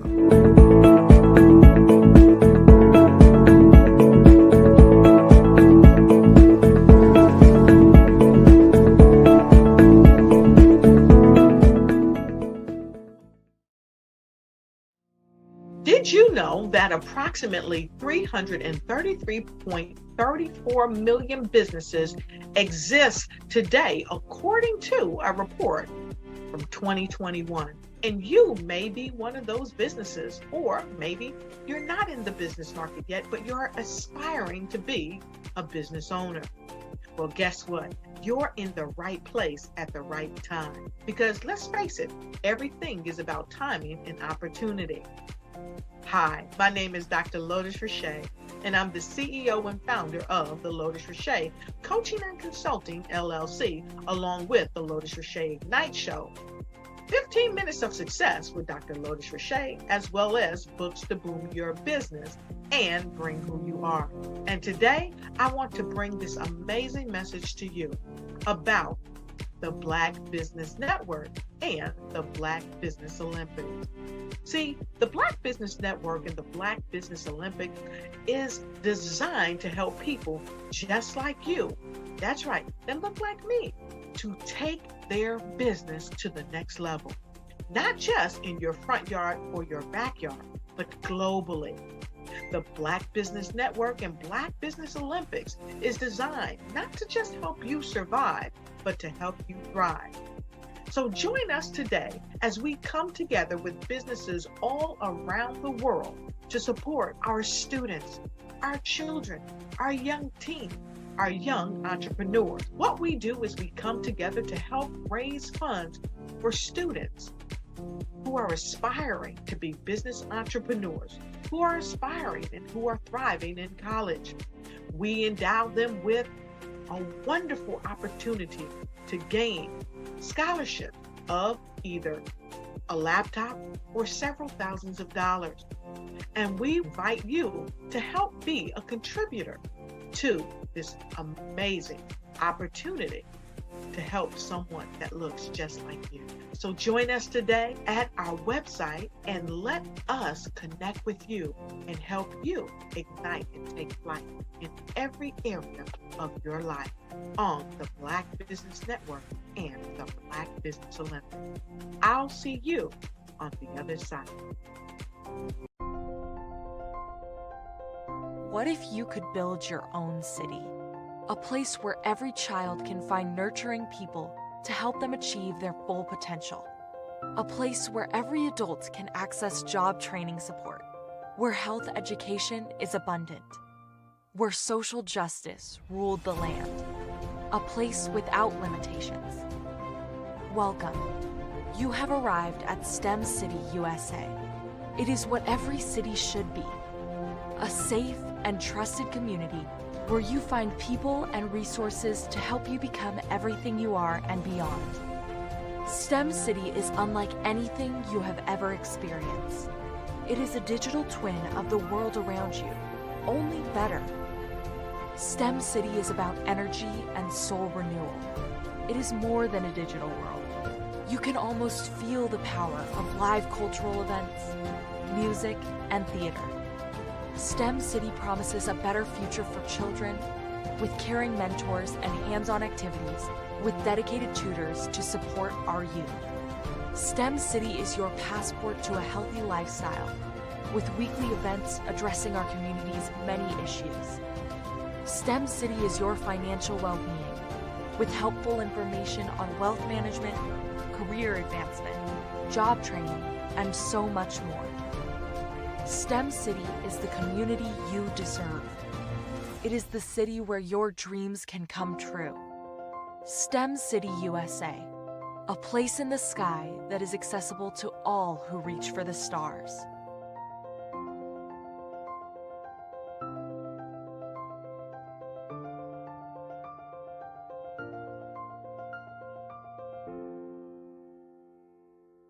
Artist to me is a creative expression of something from nothing. You know, it explodes onto the canvas, or it explodes on in my work. One of the things that I try to do more than anything is I try to just give the lines and the movements and emotions and expressions into what I do. Art really means to me a chance to express how I feel deep down inside. Most of my art begins as a thought that I might have, you know, whether it's sports, whether it's history, whether it's a woman or a man. It pretty much starts as an idea of thought before I get into the actual image of what I'm going to draw. I do a lot of historical pieces. I was a history minor in college, and I love to do history pieces. And a lot of times I'm thinking about history, and then I try to make that history impact you as you look at it. That's one of the reasons I do pictures so large. You know, people ask me, why do I do the pictures so big? And I tell them, I want the piece to impact them as they're looking at it, to kind of dominate them, dominate their space. And most of my pieces I try to do off page. I don't try to do anything that's going to be in those four corners or in a square. And I want your imagination to be a part of the piece that you're looking at.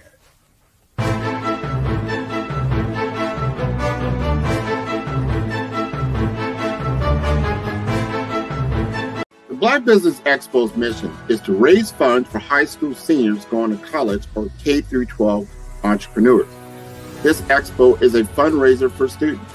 Please, you may go to www.blackbusinessexpousa.com to donate to the scholarship fund or use the Cash App at $BBXUSA. Our goal is to give laptops and up to $5,000 to 10 students.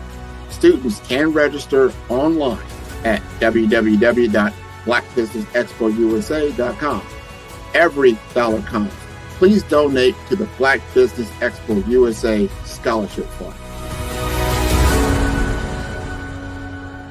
I was born in a little village on the island of Haiti. Many deadly diseases pounded me. It is as if they were on a mission to end my existence on this earth. I refused to give up. In 1983, I left Haiti and came to the United States of America. And I came with $5, 2 shirts. I didn't speak any English. I came to Atlanta. I got a job. I was a doorman. I was a doorman with a dream. What I used to do, I used to come on stage. I'd rehearse this moment that I'm standing in front of you. That's the power of a dream. Maybe today is the day you begin acting as if you already have it. And then step out with full force. Take a risk. No condition is permanent. Don't let your situation distract you. You are chosen. You are called. You are born for a purpose in this life.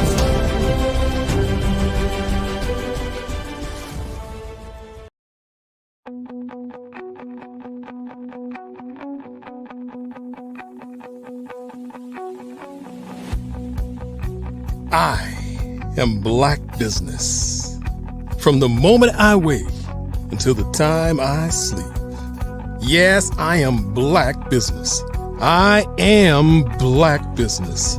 Tell me, are you Black Business? I am Black Business. Do you support Black businesses? Listen, I support Black business because I am Black Business. Black Business Expo, one of the largest business showcases in the history of Black business in the world. The world! Sign up today at www.blackbusinessexpousa.com or call 919-308-9090. I am Black Business.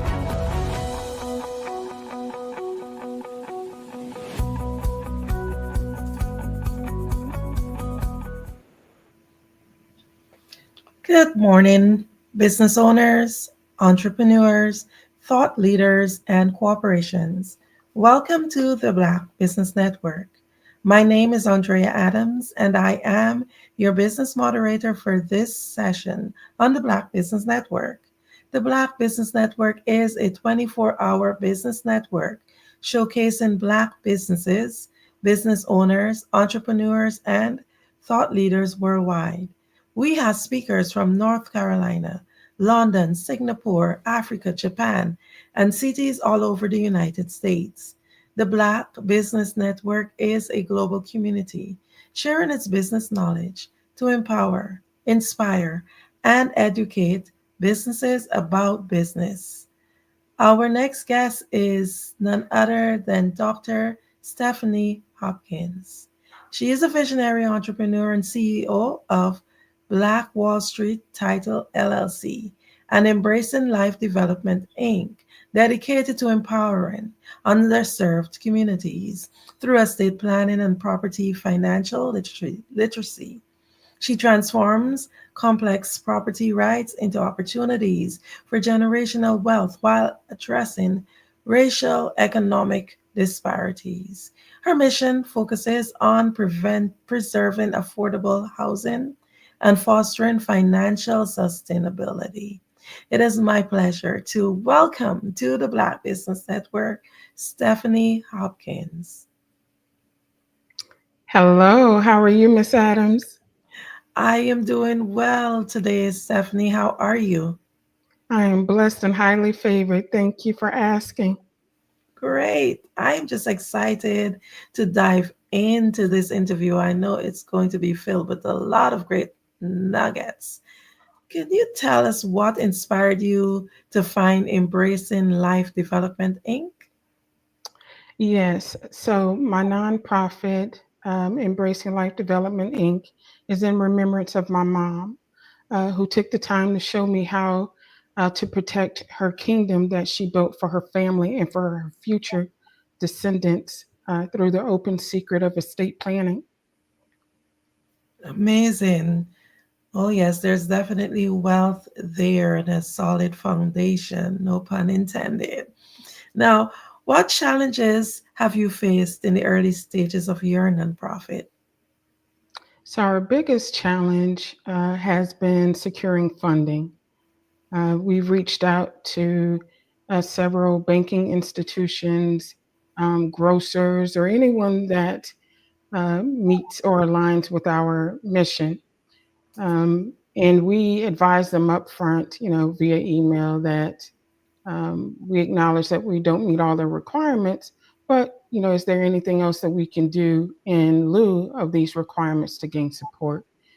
So unfortunately, we would either not receive a response or we would receive a response of we need to be established for at least 2 years, have filed 2 consecutive years of full IRS Form 990s, and demonstrated significant community support before they would even consider providing us with any grants. So these are the hurdles that we deal with being a new organization at this time. Oh, yes, I can imagine that definitely being quite a challenge. Can you share with us 3 key areas of focus for Embracing Life Development Inc.? Absolutely. So embracing life, our 3 key elements are sustainability, cultural development, and cultural preservation. These are the pillars that our efforts are drawn around. Because what happens is, if we do not preserve our communities, then we could potentially lose our generational wealth. So that's the reason why we're so much into sustainability, cultural development, and cultural preservation. We really want the BIPOC community to understand that if this world one day becomes a minority nation, will they be able to sustain themselves? Wow. Can you tell us what partnerships or collaborations has been the most impactful for your organization? Well, we have partnered with a housing council agency as well as the National Association of Black Realtors. They have been really good partnerships with our organization. These collaborations have allowed for us to reach out to the pre-purchase and current homeowners, providing them with resources and support around their different stages of home ownership journey. Okay, thank you so much, Stephanie. Now, how do you see the role of estate planning in preserving family legacies? Oh, yeah, Miss Adams, this is the only thing that can preserve your family legacy is estate planning. It's the law. To ensure that your wishes are honored, you must put them in writing and be very precise in what your wishes are. It would have to be in a legal binding document that has what I like to tell people magic language, right? So without this, your legacy is at risk of being ignored along with your wishes, and the government could end up silently becoming the beneficiary of your estate. Wow, that's sad. Wow. So, can you tell us like what specific skills or training you have to do in order to facilitate difficult conversations about death and grief? So I have life experiences, and I have formal experience as well to facilitate these difficult conversations about death and grief. My mom used to always say, "A taught lesson is better than any bought one." So I've learned to combine the two. I took a course in college called Death and Dying, and it was very valuable and provided insight into the lady's name is Elizabeth uh, Kubler Ross, and the 5 stages of death and grief, which is denial, anger, bargaining, depression, and acceptance. So, this foundation, combined with my personal experience, allows me to approach these conversations with empathy, understanding, and just a well rounded perspective as to around grief. Okay. So, can you share a little bit more about your personal experiences that shaped your approach to discussing mortality? Yes, a lot of people don't know this, but I had lost a child, and that alone really shaped my perspective about immortality.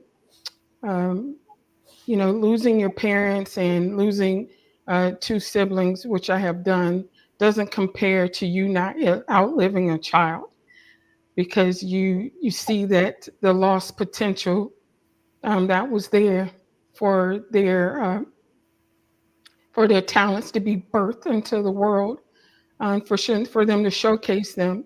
So between, again, losing a child, both of my parents, and my two siblings, I am now the oldest in my family, and I hold the job to continue to protect my mother's kingdom for generations to come behind me.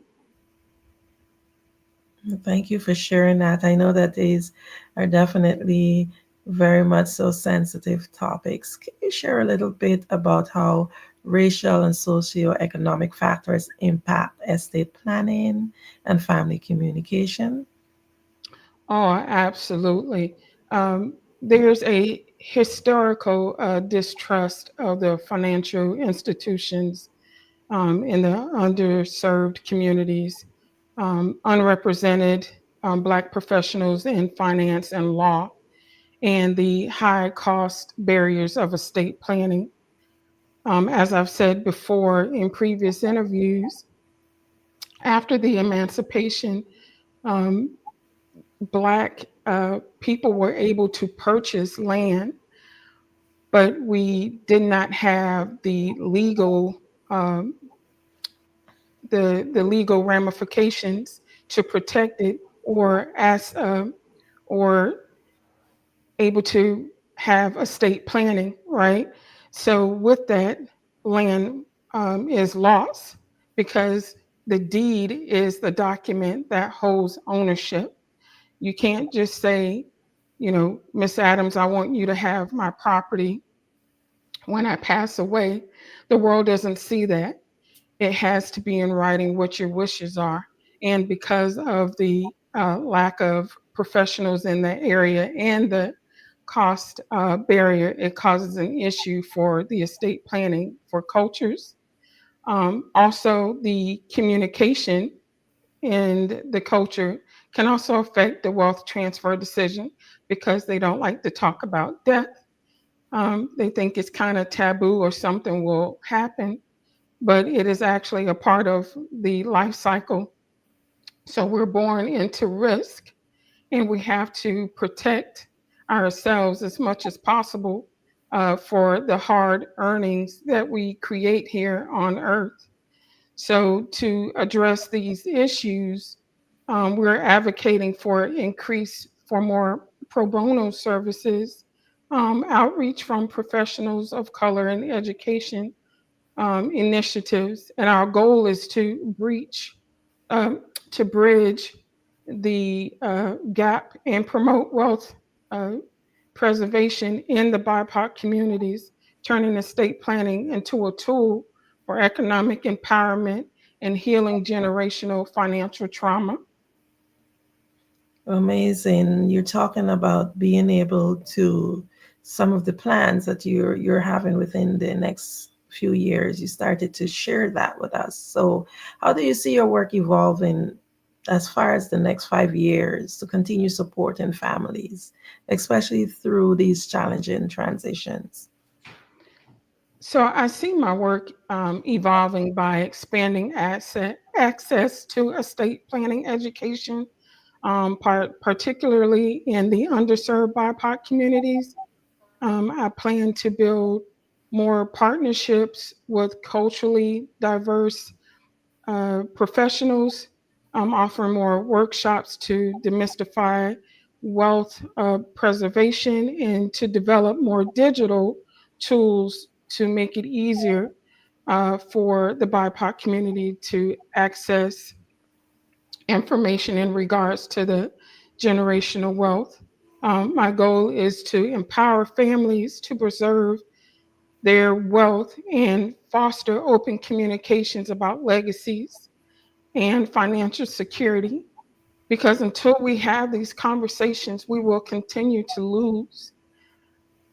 We talk about accumulation all the time.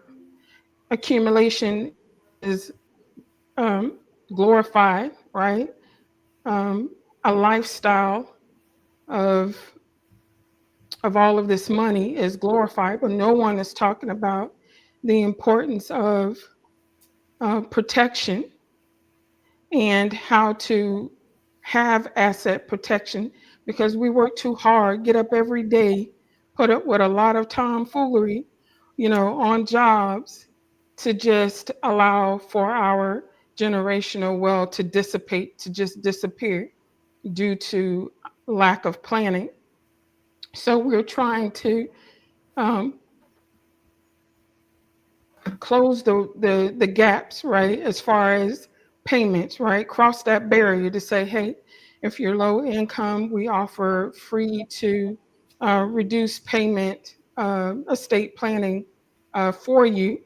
And we also offer just regular estate planning to anyone who needs attorneys, vetted attorneys to assist them with that as well.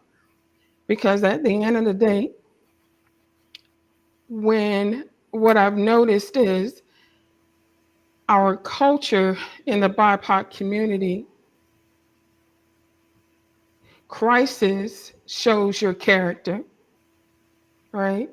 And it appears that at times they are in need of someone who can step in for them, non-judgmental, give them a safe space to have a conversation about what their needs are, and especially for the elderly. Because right now we are in the times of what they call a silver tsunami, where this is the greatest generational wealth transfer there is. There's going to be statistically over $84 trillion between now and 2045 to change hands and wealth. But without estate planning, the BIPOC community may miss out on that. And they will spend more money in court costs, right? Versus just having an estate plan where their wishes are clear and concise. It brings harmonious harmony between the family members, because a lot of families are dismayed and dismantled because of not having an estate plan. You'll be amazed how people react once someone passes away. And it has to deal with not having a plan, grief, and resentment. That is a bad cocktail, because with grief, I still grieve to this day about my child, my parents, and my siblings, but I'm still able to move on. But when you have regret, you have to forgive yourself for that. And a lot of people can't get past forgiving themselves for that. So they're at the grave site, crying and asking these questions, why did you leave us in this mess? And that person can't answer. So I always tell people, give them the opportunity, your family now, the opportunity to ask their questions and for them to be addressed so they can be who they need to be for their family that is left behind, waiting on them, So that's just like, let's say if you had lost someone and your parent has passed away and you're at the grave site trying to figure this out, but you have a whole family that needs you too. So there's just a lot of trauma that has been planted in the BIPOC community system-wise. We know that, we know what it is and it's here, and we just have to change it, right? So we need more people that recognize what this is and who are willing to take a stance into righting some wrongs, because it's going to take more than just me and more than just you or the individuals that are on this platform. It is going to take the whole universe to make a change so that we can all live a prosperous life as we were provided to. We're supposed to share this. It's not supposed to be one-sided, but that's the issue that we're having right now, is that the wealth equilibrium is off, between the have and the have-nots. So it causes a strain on the economy. But there's also a lot of misinformation out there too, which causes people to be more pessimistic than risk takers. They need that truth, right? And they're spending a lot of money for it in order for them to make an informed decision. But if you're not giving them that, then they're still confused, and a confused mind won't make a decision. Very true about that. It would be a lot of indecisiveness. Now, I want to ask you a little bit more. In your bio, you spoke about creating the Black Wall Street. Just let me get the correct words. My apology. It was called the Black Wall Street Title LLC. Can you just share a little bit more about what inspired you to start that and what it's about? Yes. So Black Wall Street Title LLC is my title agency. What's inspired me to create that is me fighting for my life for COVID. And I made a promise to God that if He saved me, that I would, do whatever that purpose is that He had for my life. And that's how Black Wall Street came about. I met a title agent who thought that I would be a good title agent. She sponsored me to become a title agent. I worked underneath her for a while, and then she decided to go separate ways.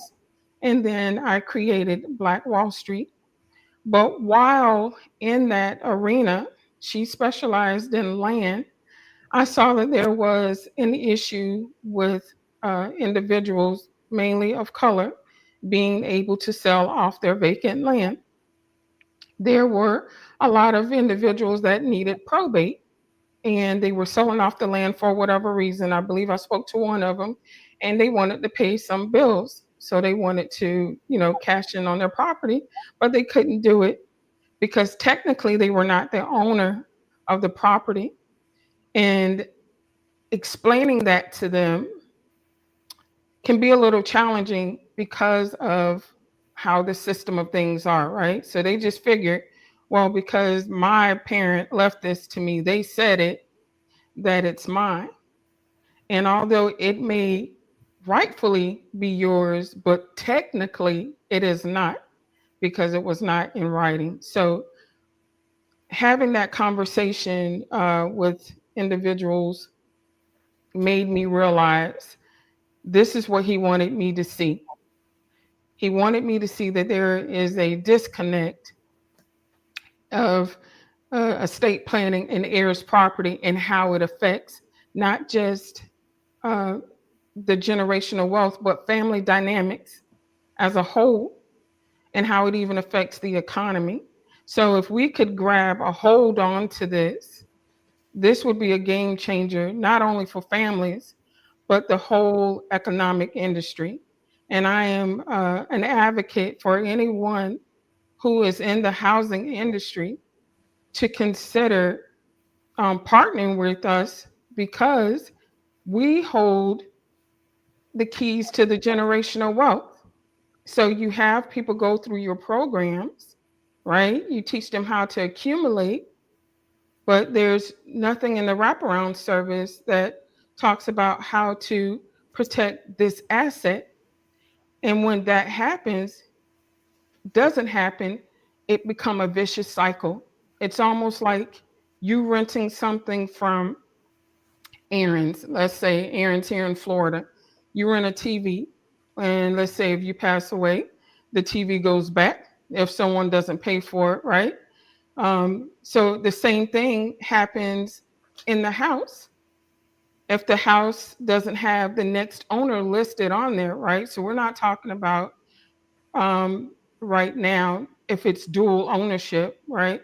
Because even it can happen then once one of the individuals pass away and this one person left. And then when they pass away, then who's the owner of the house? And that's how I explain to people. There's no one on that title or deed, so no one technically owns that. And when that happens, no one will talk to you. Not the bank, not the accreditor, not the homeowner's insurance, title insurance, because who are you? So now you have to go to the courts, open up an estate, get appointed, that cost, right? So on average, and this is the reason why Embracing Life exists, is on average for a family to go through probate.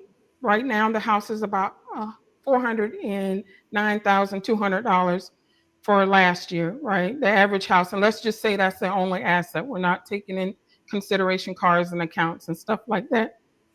And just to make this conversation simple, it will cost a family approximately about $15,000 just to probate.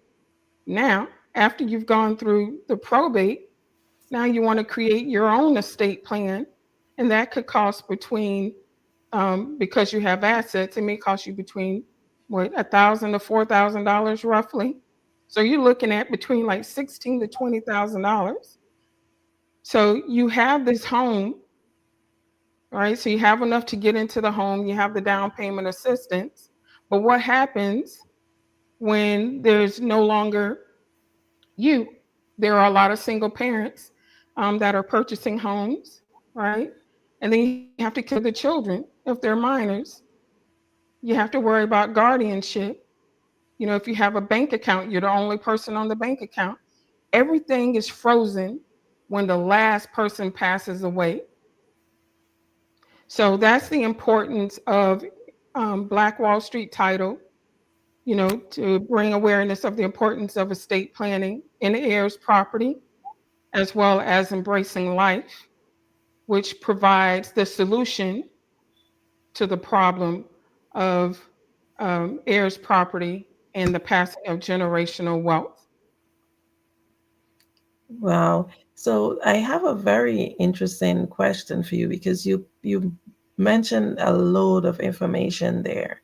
And one of the biggest challenges that people tend to have is the challenge of knowledge.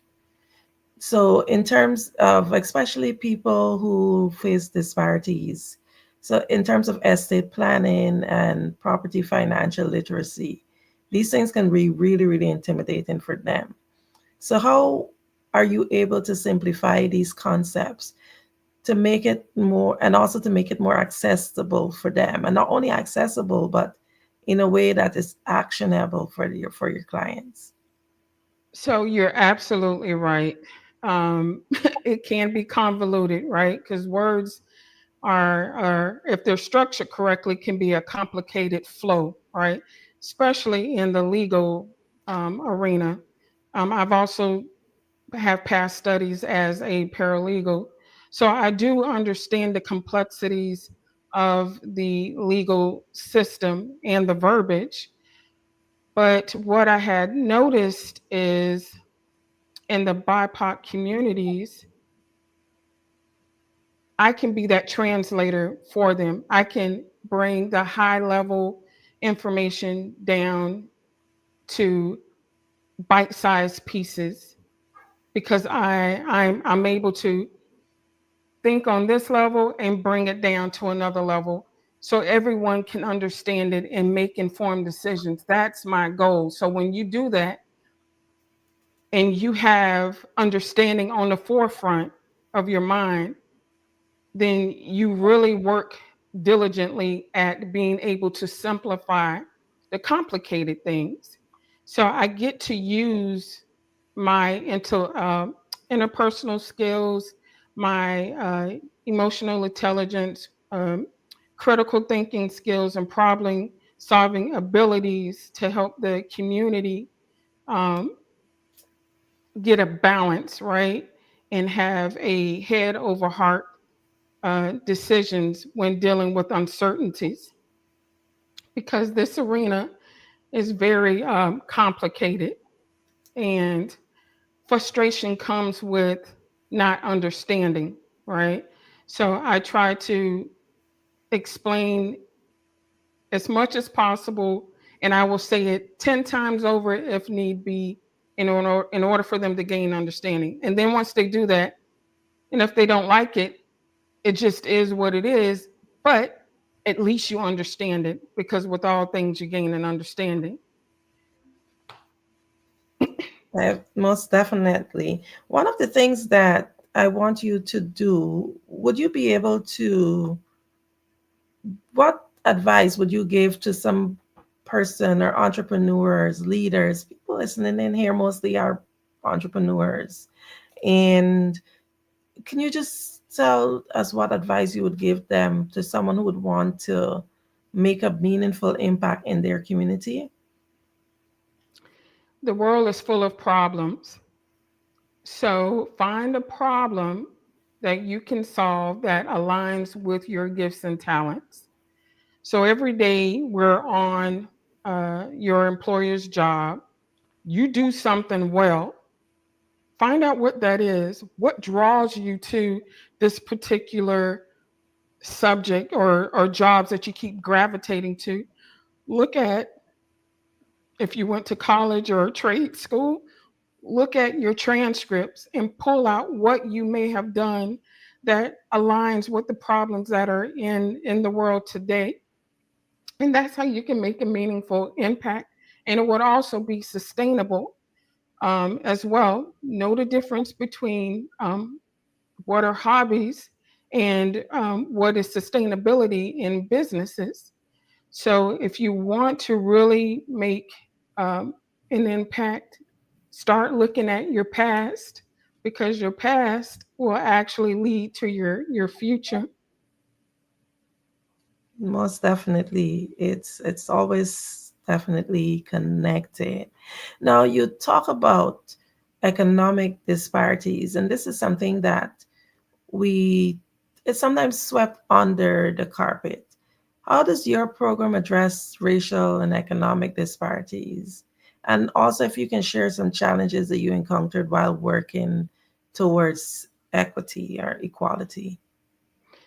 So what we do is we talk about the economic disparities as to how we even arrived there, right? Because again, people know us historically, but not personally. And with that, I make our history an asset and not a liability.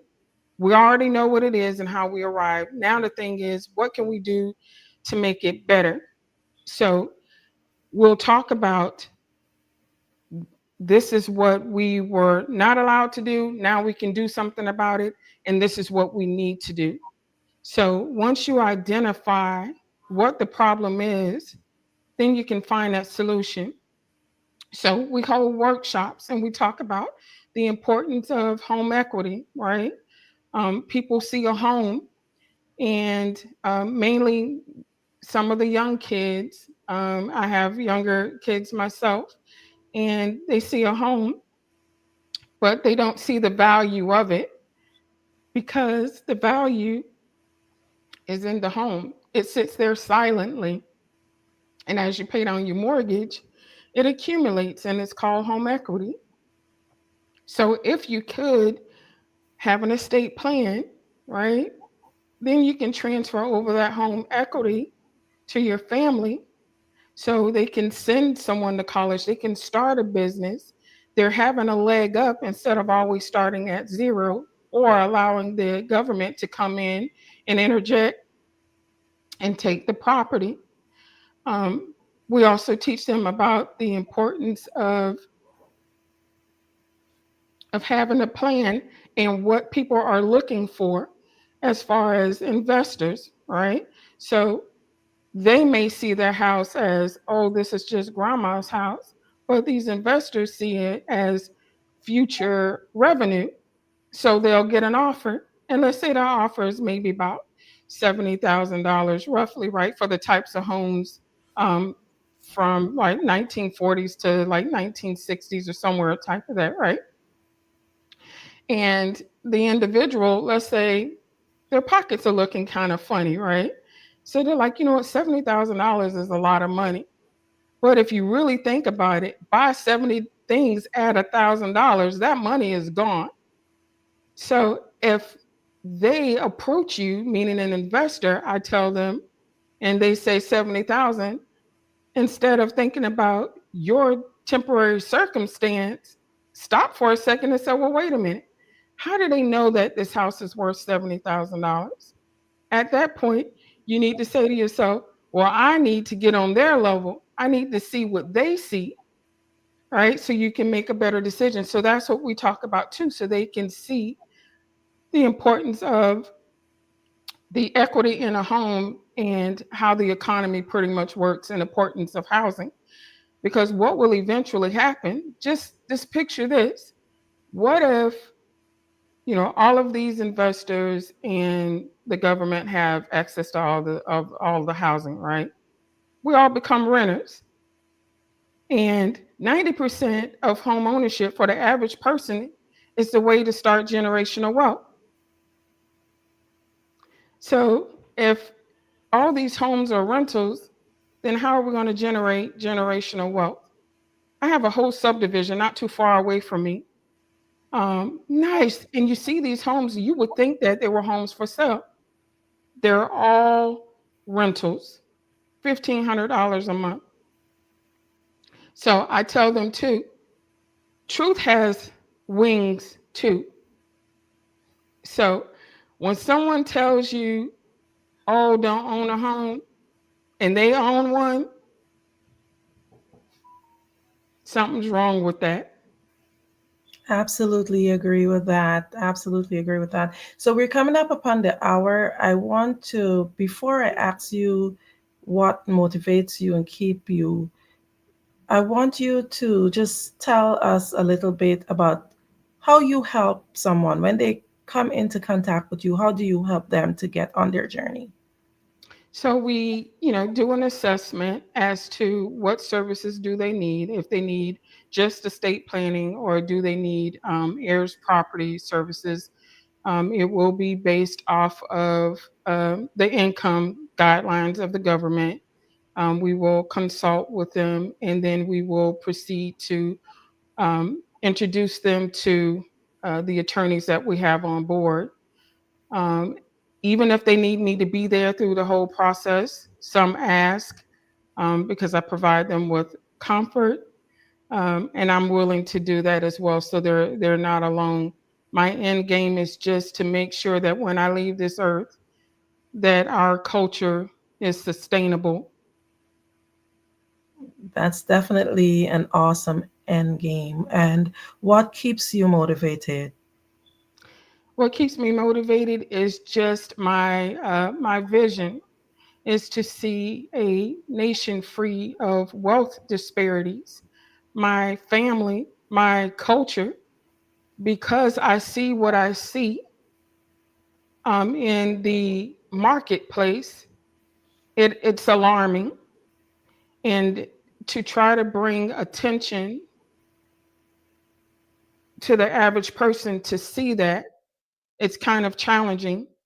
Um, but I tell them, you know, once you know, you have to do something with that information. And to continuously willfully being blind, that's not helping your family at all, or your culture or your neighborhood.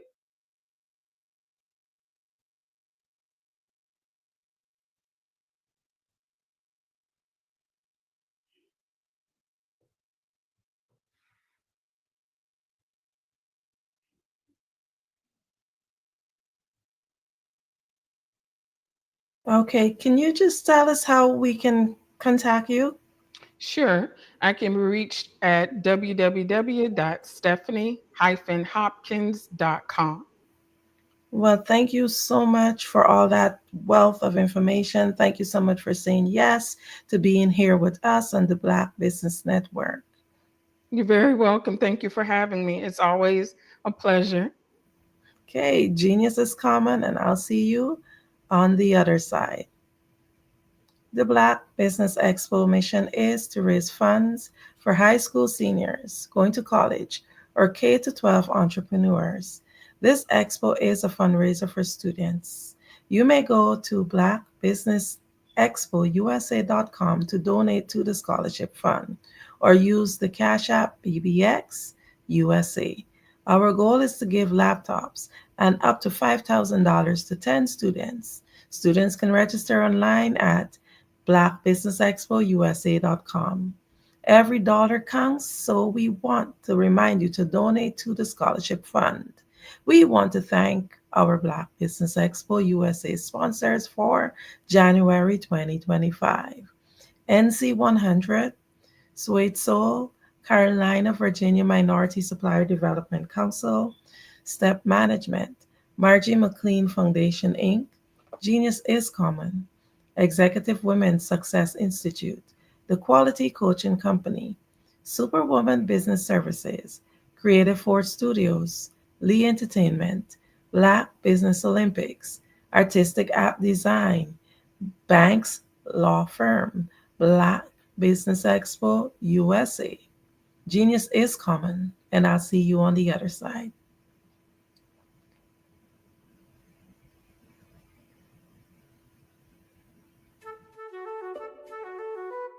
This is Dr. Arnold T. Petsworth. He's the owner of Petsworth Vet World, a veterinary clinic in Hopton, Connecticut. His patients include dog, cat, frog, fish, Goldie, dog, and this alpaca. Due to doctor-patient confidentiality, we can't tell you their names. Business at Vet World was steady, and then quarantine hit. Neighbors brought new four-legged friends into their homes. Bunnies. Bunnies everywhere. Dr. Petsworth welcomed these new patients with open arms. The only problem? There were more appointments than he could manage. That's when Dr. Petsworth turned to his American Express business card, which offers spending potential that's built for his changing business needs. He decided to hire a new assistant, Julio, and with spending power built for business purchases, he used his card to furnish a new exam room. Together, Dr. Petsworth, Julio, and American Express Business made sure all the pets of Hopton got the love and care they deserve. And everyone was happy. Get the card built for business by American Express. Every speaker has a moment where their words can spark inspiration, drive change, and transform lives. But what happens after the applause fades? With 5-star BDM, your voice doesn't have to fade. We transform your live session into a professional ebook. Imagine your session becoming a permanent, interactive asset, reaching new audiences across the globe. Like Grant McGough and Dr. Eric Kelly III, whose session on the Mindset Revolution continues to inspire thousands through their custom ebook. Your ideas can become a lasting impact. Turn your session into an ebook that not only tells your story, but expands your reach, builds your brand, and engages your audience. With embedded videos, custom graphics, and a stunning flipbook or PDF format, your message will inspire long after the event is over. And for a limited time only during the Black Business Olympics, get your custom ebook today. This is your chance to transform your message into something truly unforgettable at an unbeatable price. Your package includes a professionally designed ebook, a flipbook or PDF, embedded video of your session, and custom graphics. Everything you need to showcase your message in a way that lasts. With 5-star BDM, your session becomes more than a moment. It becomes an opportunity for growth, greater visibility, and lasting impact. See your influence multiply as your message reaches new clients, partnerships, and platforms. Ready to turn your ideas into a global movement? Visit 5starbdm.com to secure your custom ebook today. Your audience is ready to listen.